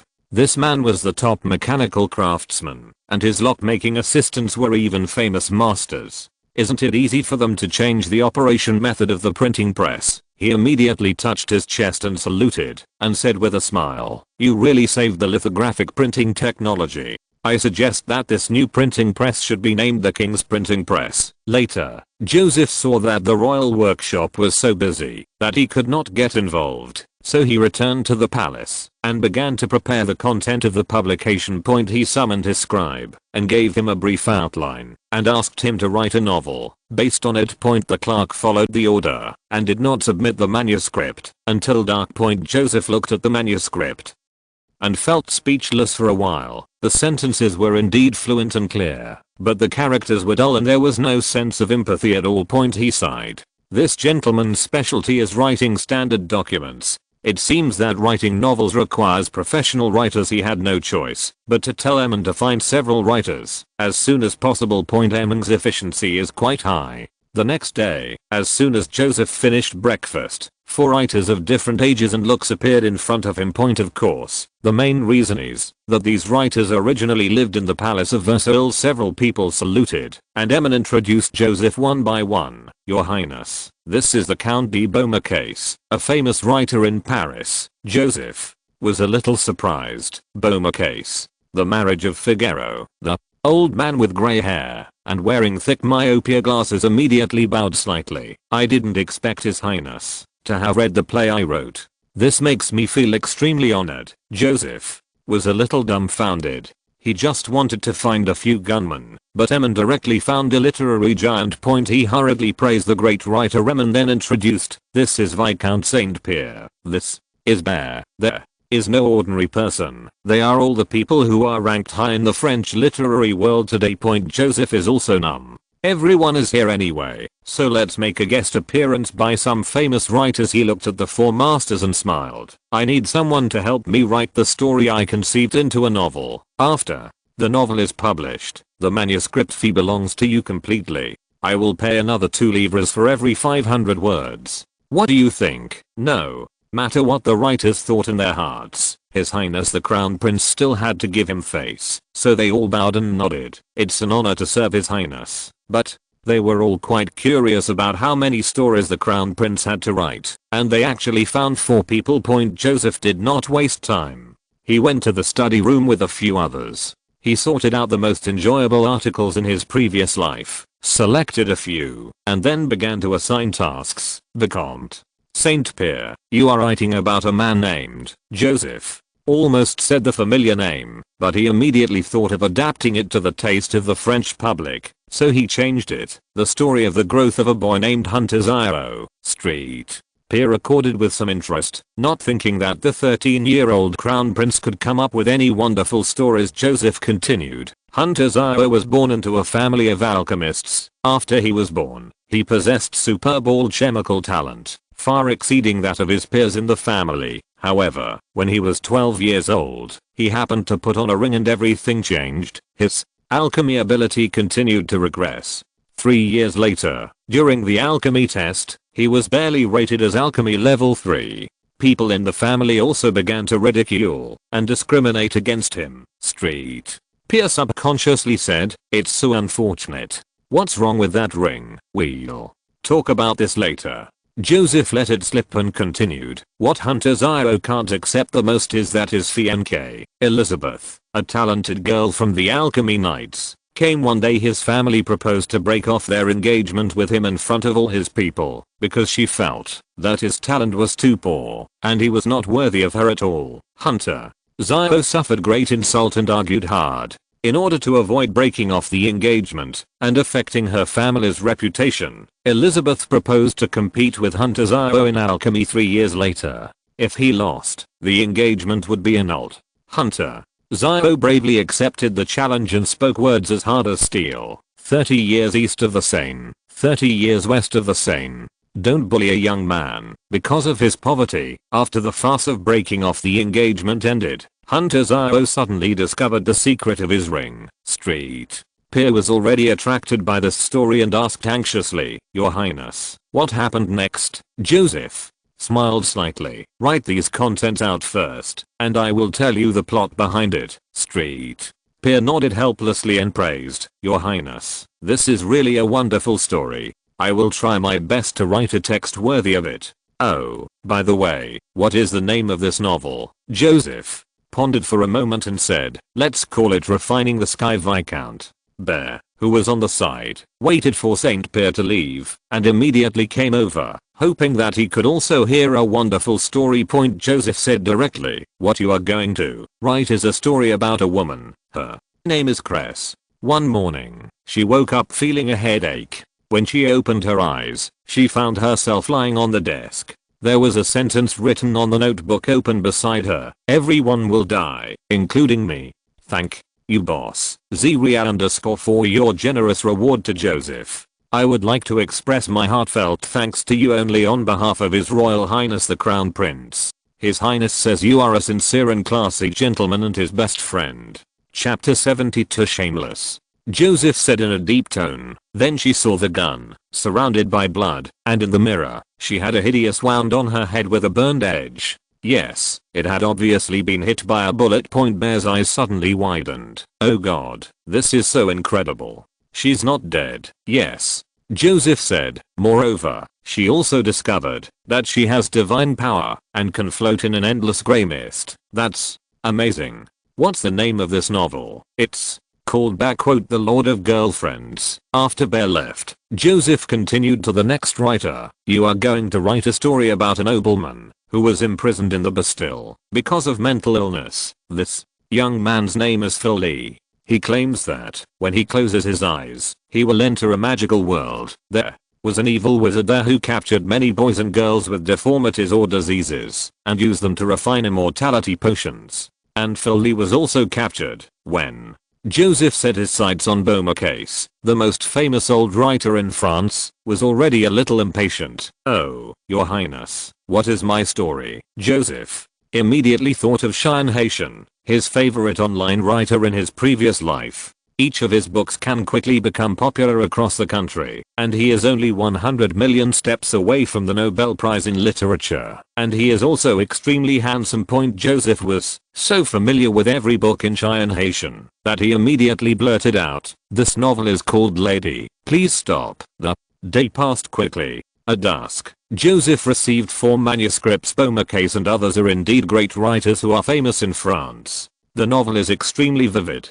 Whether it is the characterization or the description of the plot, everyone's style is revealed between the lines, making people read it like drinking wine. However, Joseph found that each person submitted only 4 pages of work, with a maximum of 2,000 words. He had to tactfully suggest that several great writers should write more every day. Beaumarchais and others looked at each other. Because the story was so exciting, they were so fascinated by it that they didn't even eat lunch. This is already more than double their usual volume of publications, and the Crown Prince seems to be too little. After several people returned, they called in their disciples or writer friends to help, not just to earn more royalties. These great writers are not short of money, mainly because they want to write faster, so that they can listen to the Crown Prince narrate the subsequent plot as soon as possible. On Joseph's side, he sent someone to send the manuscript to the Paris business newspaper overnight, asking Denik to print it as soon as possible. At dawn the next day, Denik rushed to the Palace of Versailles with a sample of the magazine to report to Joseph on the first publication after the revision. Joseph first roughly flipped through the 2 newspapers. One is Paris Business. The overall style is still based on the previous freedom and ideals, introducing market trends, business insights and so on. The difference is that the entire second page is devoted to a novel called Refining the Sky. The third page is an explanation of the content of the new tax bill. The other is the newly published news and pictures. The publishing license can be obtained at noon. Of course, this is a speed exclusive to the Crown Prince. It usually takes at least 2 months to apply for a license. News and Bald was not so polite. The title on the front page was exploring the deep-seated reasons for repeated failures to register the new tax bill. The second version is the Lord of Girlfriends. Most of the other pages are related to tax bills, with some hot news from across France interspersed. As for the pictures, since lithographic printing is not yet online, we only include some Paris landscape paintings that have been engraved on the plates before. In the future, a large number of news illustrations will be published, but in this era there are no photos, so we can only ask artists to draw illustrations. Joseph is quite satisfied with Denik's work, as he deserves to be a member of a family with 3 generations working in the newspaper industry. Once these 2 newspapers appeared in the hands of the Paris people, the big aristocratic group would no longer be able to monopolize the channels of public opinion. When Denik saw that the Crown Prince had read the sample issue, he immediately reported, "Your Highness, according to your instructions, the monthly subscription price of both newspapers is 3 livres. I feel I must warn you that at this price we will be seriously losing money. Most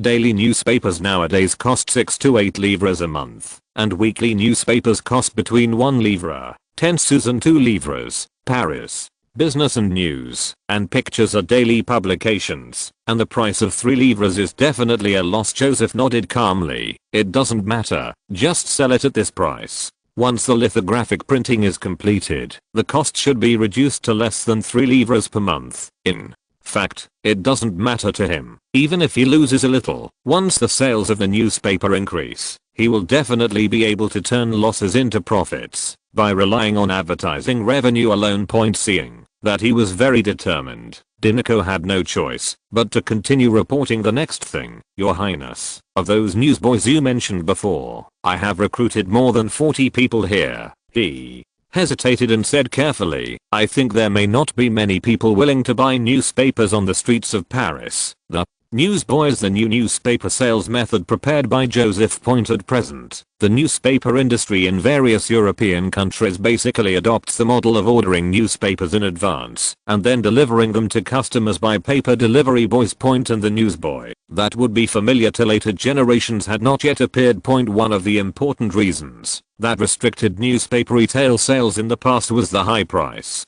On average, a newspaper costs 4 to 6 sous. The average craftsman's daily wages are only 5 to 10 sous.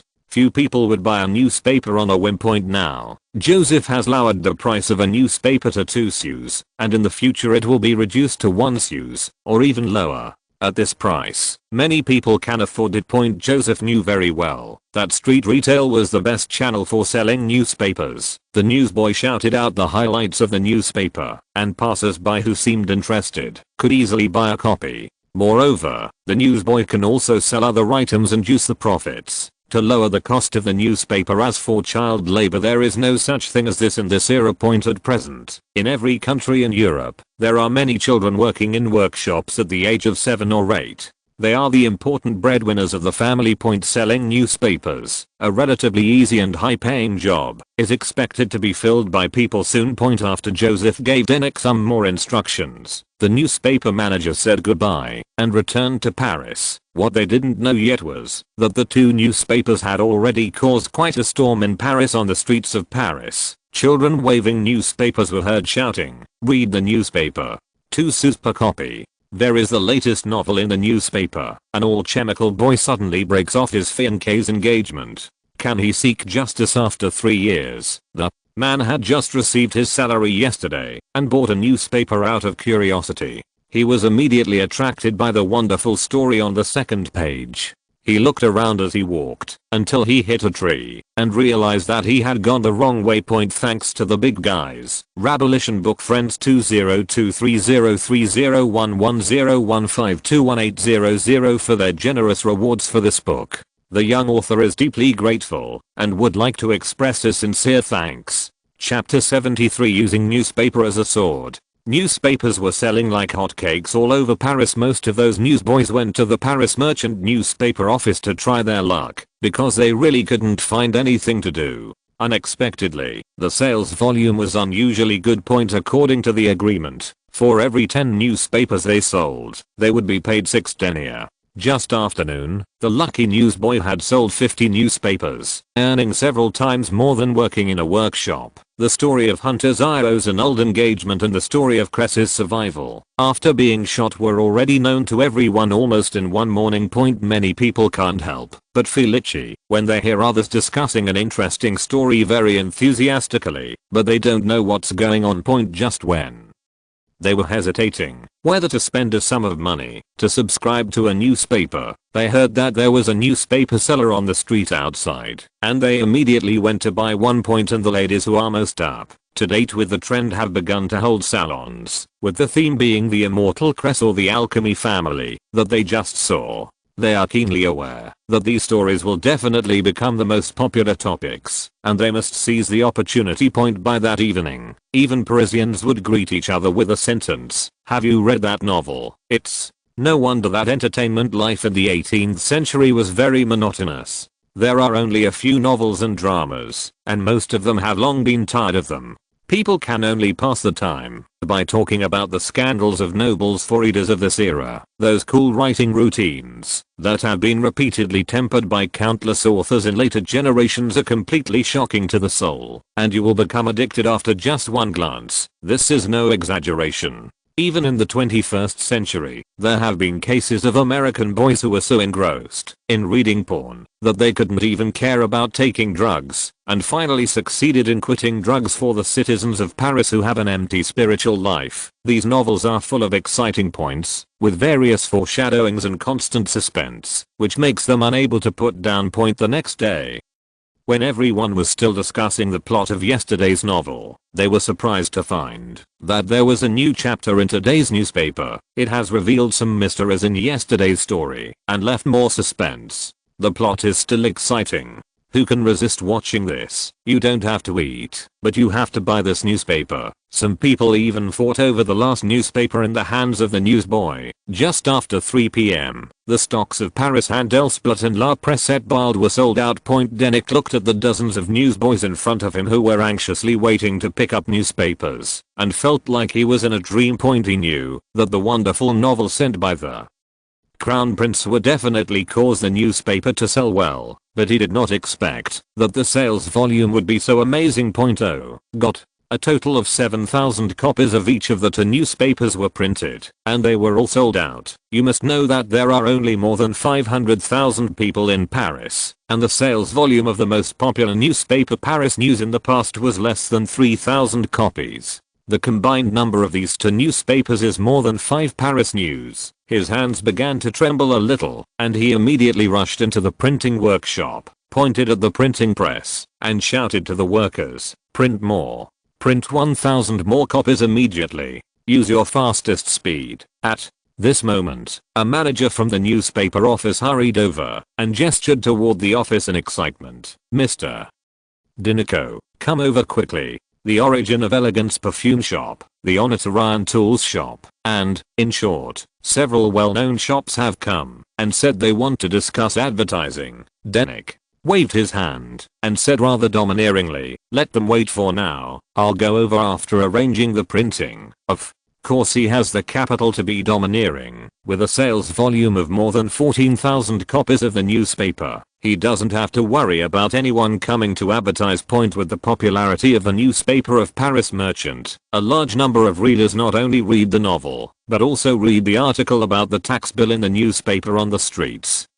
People have begun to talk about the bill. If you ask me, those noble gentlemen should have paid more taxes. Yes, I saw it. All the increases are for the nobles. Why do we poor people pay more taxes than the nobles? The City Hall always says there is no funding, so why not ask the nobles for it? Humph. The High Court keeps rejecting tax bills, not because those judges themselves are nobles. No. Wonder they always talk about defending the court's power, but it turns out it's the power not to pay taxes. That's right. For a time, the Duke of Orleans gathered all the power of Paris newspapers, and the wind that was unfavorable to the bill was suddenly deflected. In fact, Joseph has not fully exerted his efforts in the public opinion war. He still has 2 novel manuscripts in hand, which are reserved for pamphlets. Yes, he had no intention of using newspapers, only to fight a public opinion war. That would be too much of a disadvantage. Since war has begun, let's not talk about unnecessary gentlemanliness. Although the pamphlet is low, full of rumors, relies on 3 vulgarities to attract people, and is despised by the mainstream of society, its audience is very wide.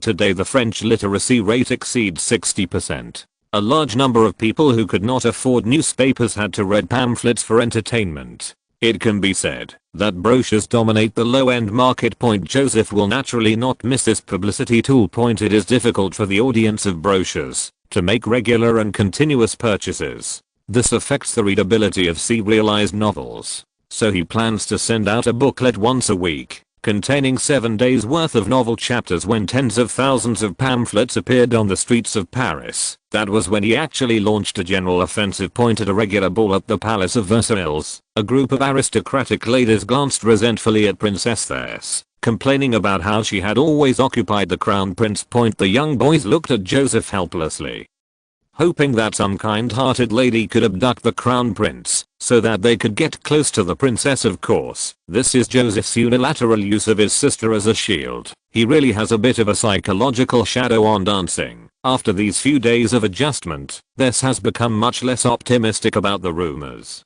At this time, she was chatting with Joseph. "I heard that the crown prince's blessing you invented is very miraculous. I have also been taking it recently, but it has no effect for the time being." Joseph hurriedly asked with concern, "Where do you feel uncomfortable? Do you have a fever?" Thais shook her head. "I don't have a fever. I just feel dizzy, have no energy, and have shortness of breath. I fainted a few months ago. The doctors couldn't find the cause. Dr. Baptiste suggested that I go to the Chateau Meudon to recuperate."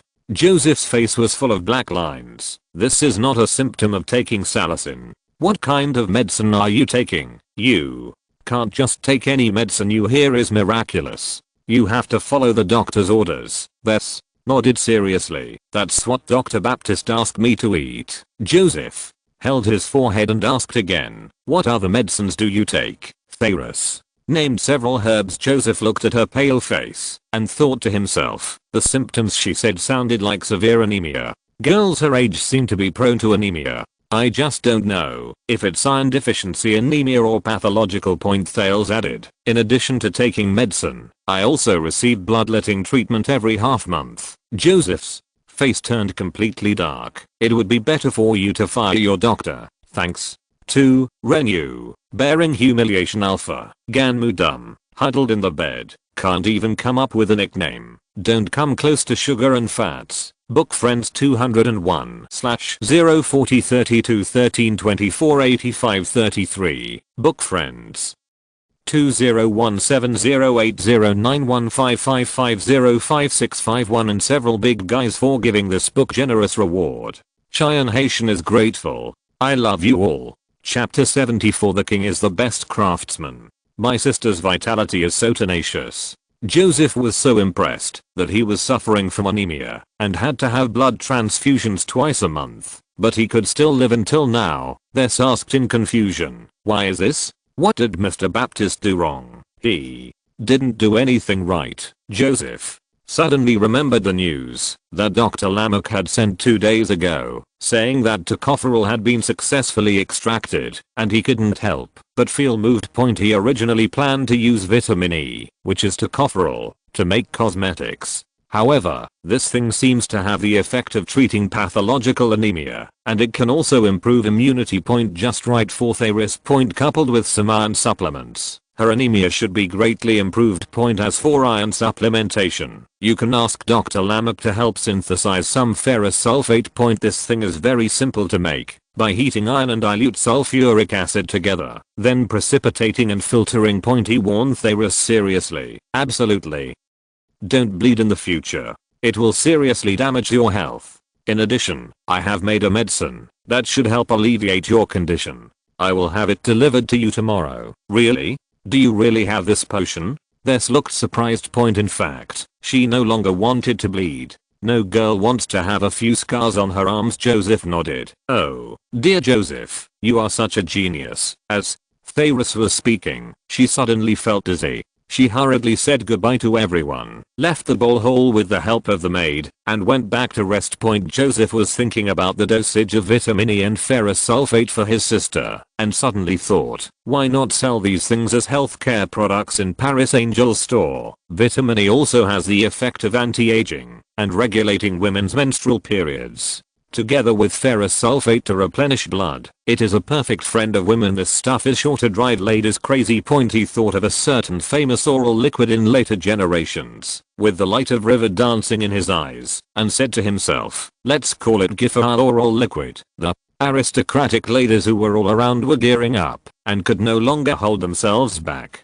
Seeing that Her Royal Highness the Princess had finally left, they immediately gathered around the Crown Prince, either posing eagerly or looking shyly, trying their best to attract his attention. Joseph had a headache, and was about to ask Perna for help, when he saw a lady in her 30s coming over with wine and snacks. He picked up a glass of wine. The noble lady took advantage of the situation, and bowed to him, smiling and saying, "Your Highness, may I have a few minutes of your time?" On the side, Emin quickly reminded in a low voice, "Your Highness, this is Mrs. Eric." Joseph then realized that she was not a maid, so he bowed to her and signaled, "What do you want?" The surrounding Ying Yan saw that the old aunt reacted so quickly and got there first, and they all glared at her. Mrs. Eric turned a blind eye and said to Joseph, "Your Highness, you know that my husband had a business partner during his lifetime. He admired you very much." Mrs. Eric handed an envelope to Joseph. "This is a bit presumptuous. He wants to talk to you about something." "Oh, of course, it is up to you to decide whether to see him. However, he also said that you will not regret meeting him." Joseph opened the envelope and saw a theater ticket inside. Mrs. Eric leaned forward and whispered, "Your Highness, this is given to you by Mr. Hartley, the British ambassador." "British ambassador?"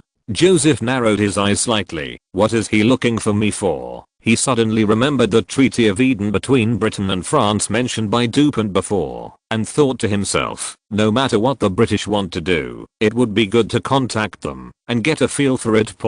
So he raised the envelope in his hand to Mrs. Eric and said with a smile, "Please tell him that I will be there after Finally staying up until the ball was over, Joseph returned to the palace tiredly and saw the king's attendants waiting at the door of his palace. His Royal Highness the Crown Prince, the king's attendant bowed. His Majesty the King invited you to his workshop and said he had a surprise for you. Joseph immediately followed him to the royal workshop.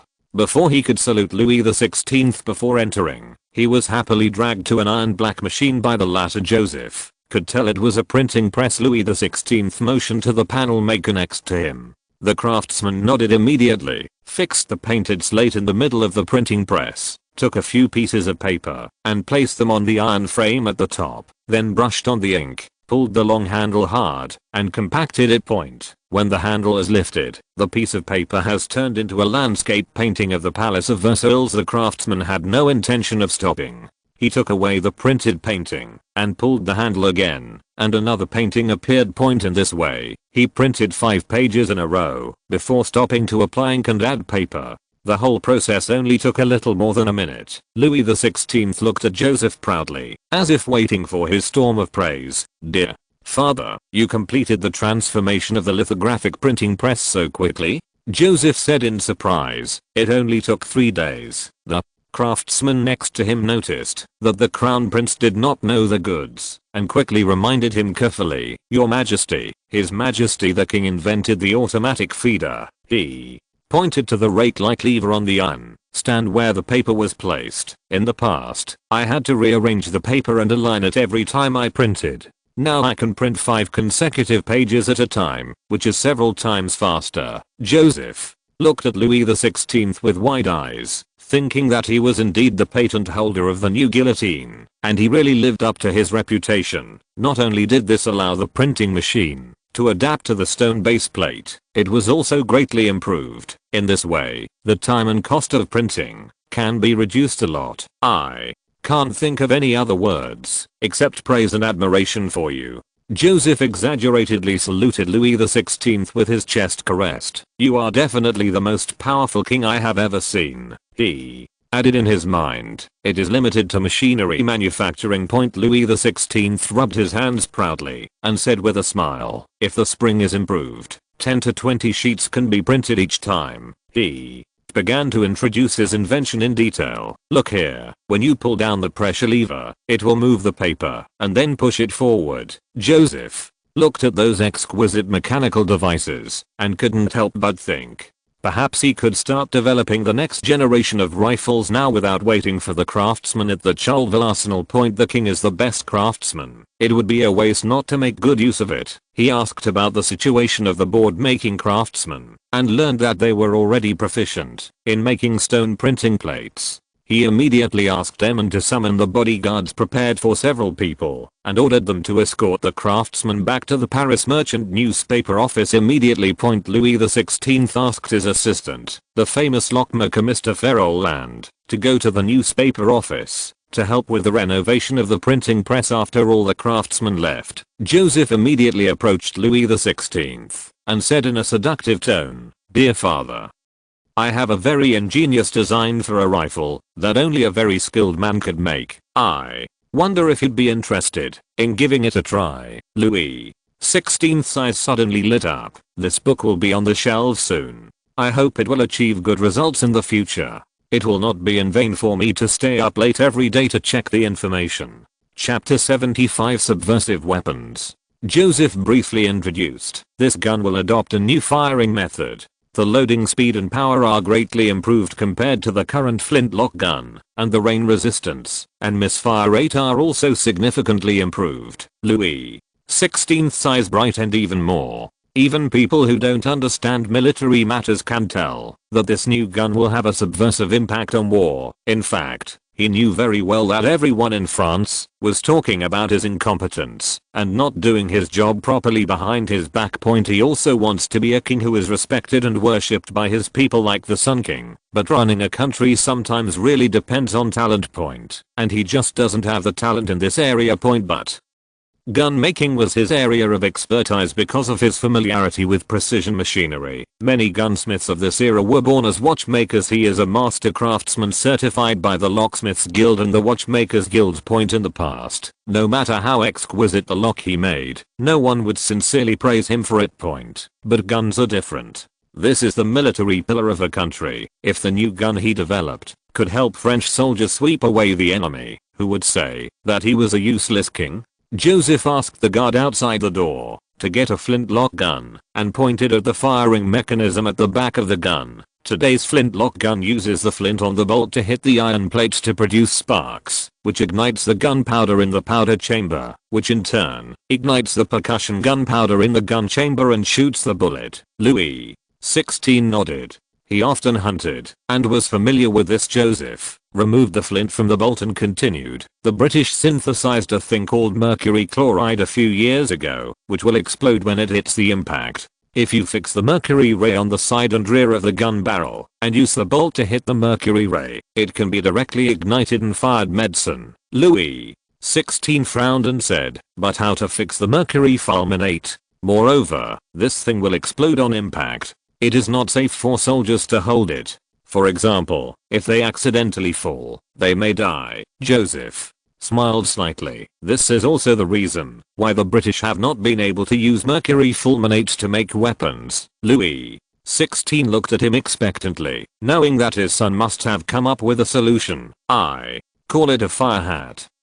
Joseph picked up the paper he had just printed on, tore off a small piece, and folded it into a ball shape about the size of a mung bean. This represents a shell made of copper. He pinched some paraffin and said, this is mercury fulminate. He stuffed the paraffin into a paper bowl and compacted it. A flash cap is all it takes. The copper shell can block the impact of the outside world and prevent mercury from exploding easily. It will be safer if you put the flash cap into an ammunition bag lined with cotton. Louis XVI was surprised and said, how do you fire the gun? Because copper is malleable. Joseph picked up a small hammer and knocked it on the bottom of the paper bowl. Make the bolt into a hammer shape. As long as the spring is strong enough, the bolt can flatten the bottom of the flash cap and detonate the contents inside. Mercury fulminate. Louis XVI picked up the flintlock gun and thought, so the primer chamber can be eliminated. Make a hole in the barrel of the gun, insert the flash cap into it, pull the trigger, and it can be fired. Joseph was surprised. He was indeed a master, and he was able to answer the question. He nodded and said, opening the hole is not conducive to taking out the flash cap after firing. It is best to install a hollow cylinder behind the side of the gun barrel. Press the flash cap on the cylinder. When firing, the flame will enter the gun bore from the hollow. It's easy to remove the flash cap after firing. Louis XVI's expression became more and more excited. When firing a flintlock gun, the second half of the operation is, take out the gunpowder bag, pour the gunpowder into the ignition chamber, compact it, pull the gun, and fire.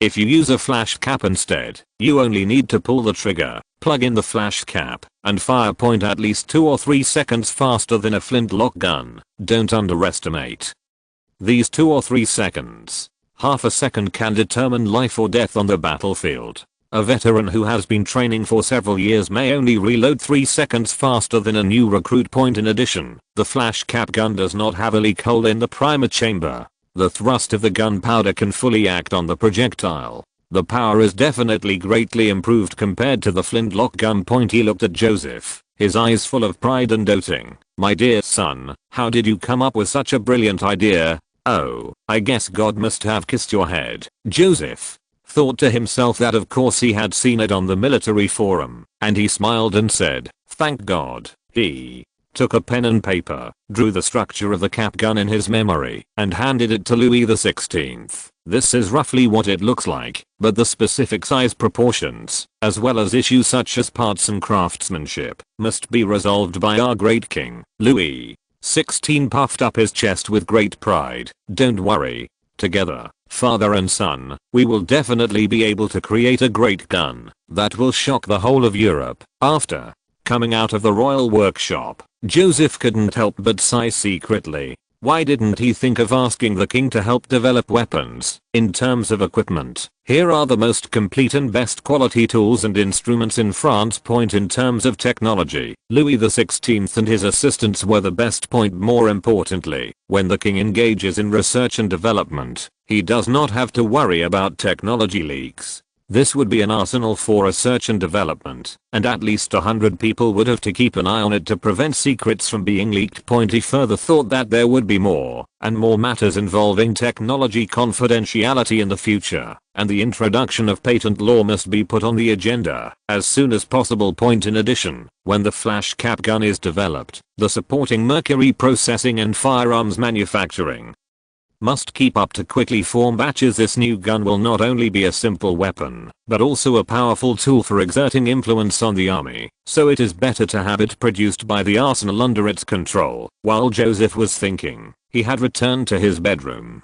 He unbuttoned his coat tiredly, but his hand touched the envelope that Mrs. Eric had given him that night. He pulled out the theatre ticket and saw that the play would be performed at the Comédie France 4 days later. When he turned to the other side of the ticket, he was stunned. The name of the play was actually The Sphere, which had just been serialized a few days ago. Only then did he remember that Dinoco had come to report yesterday that a theatre wanted to buy the novel in the newspaper and rehearse it. Joseph didn't pay much attention at the time and let Dinoco take full charge of it. Who would have thought that the show would start in 4 days? This novel has only been serialized for 3 days in total. How impatient must the theatre troops be? Moreover, the total time for screenwriting and rehearsal is only a week at most. How did they do it? In the next few days, Joseph first went to Lamarck's pharmaceutical workshop and told the latter about the processing of ferrous sulfate. After that, he arranged the promotion and sales of Paris Angel Company's new product Giffard oral liquid, and occasionally went to the royal workshop to see the progress of His Majesty the King. 4 days passed quickly. At noon that day, Joseph's carriage stopped at the corner of Rue Richelieu. There were already crowds of people outside the Comédie Française, and it was packed to the brim. I would like to thank the boss Betty Headley for the generous reward for this book, and thank the boss Beaver Crete for the financial sponsorship of His Royal Highness the Crown Prince. His Highness and the young author would like to express their sincere gratitude to both of them. End of this chapter. Thank you very much for reaching the end. Don't forget to like. Looking for more exclusive content and immediate access? Subscribe to our Patreon. Remember, every like, subscription, or donation encourages us to continue. Thanks to everyone. See you in the next video.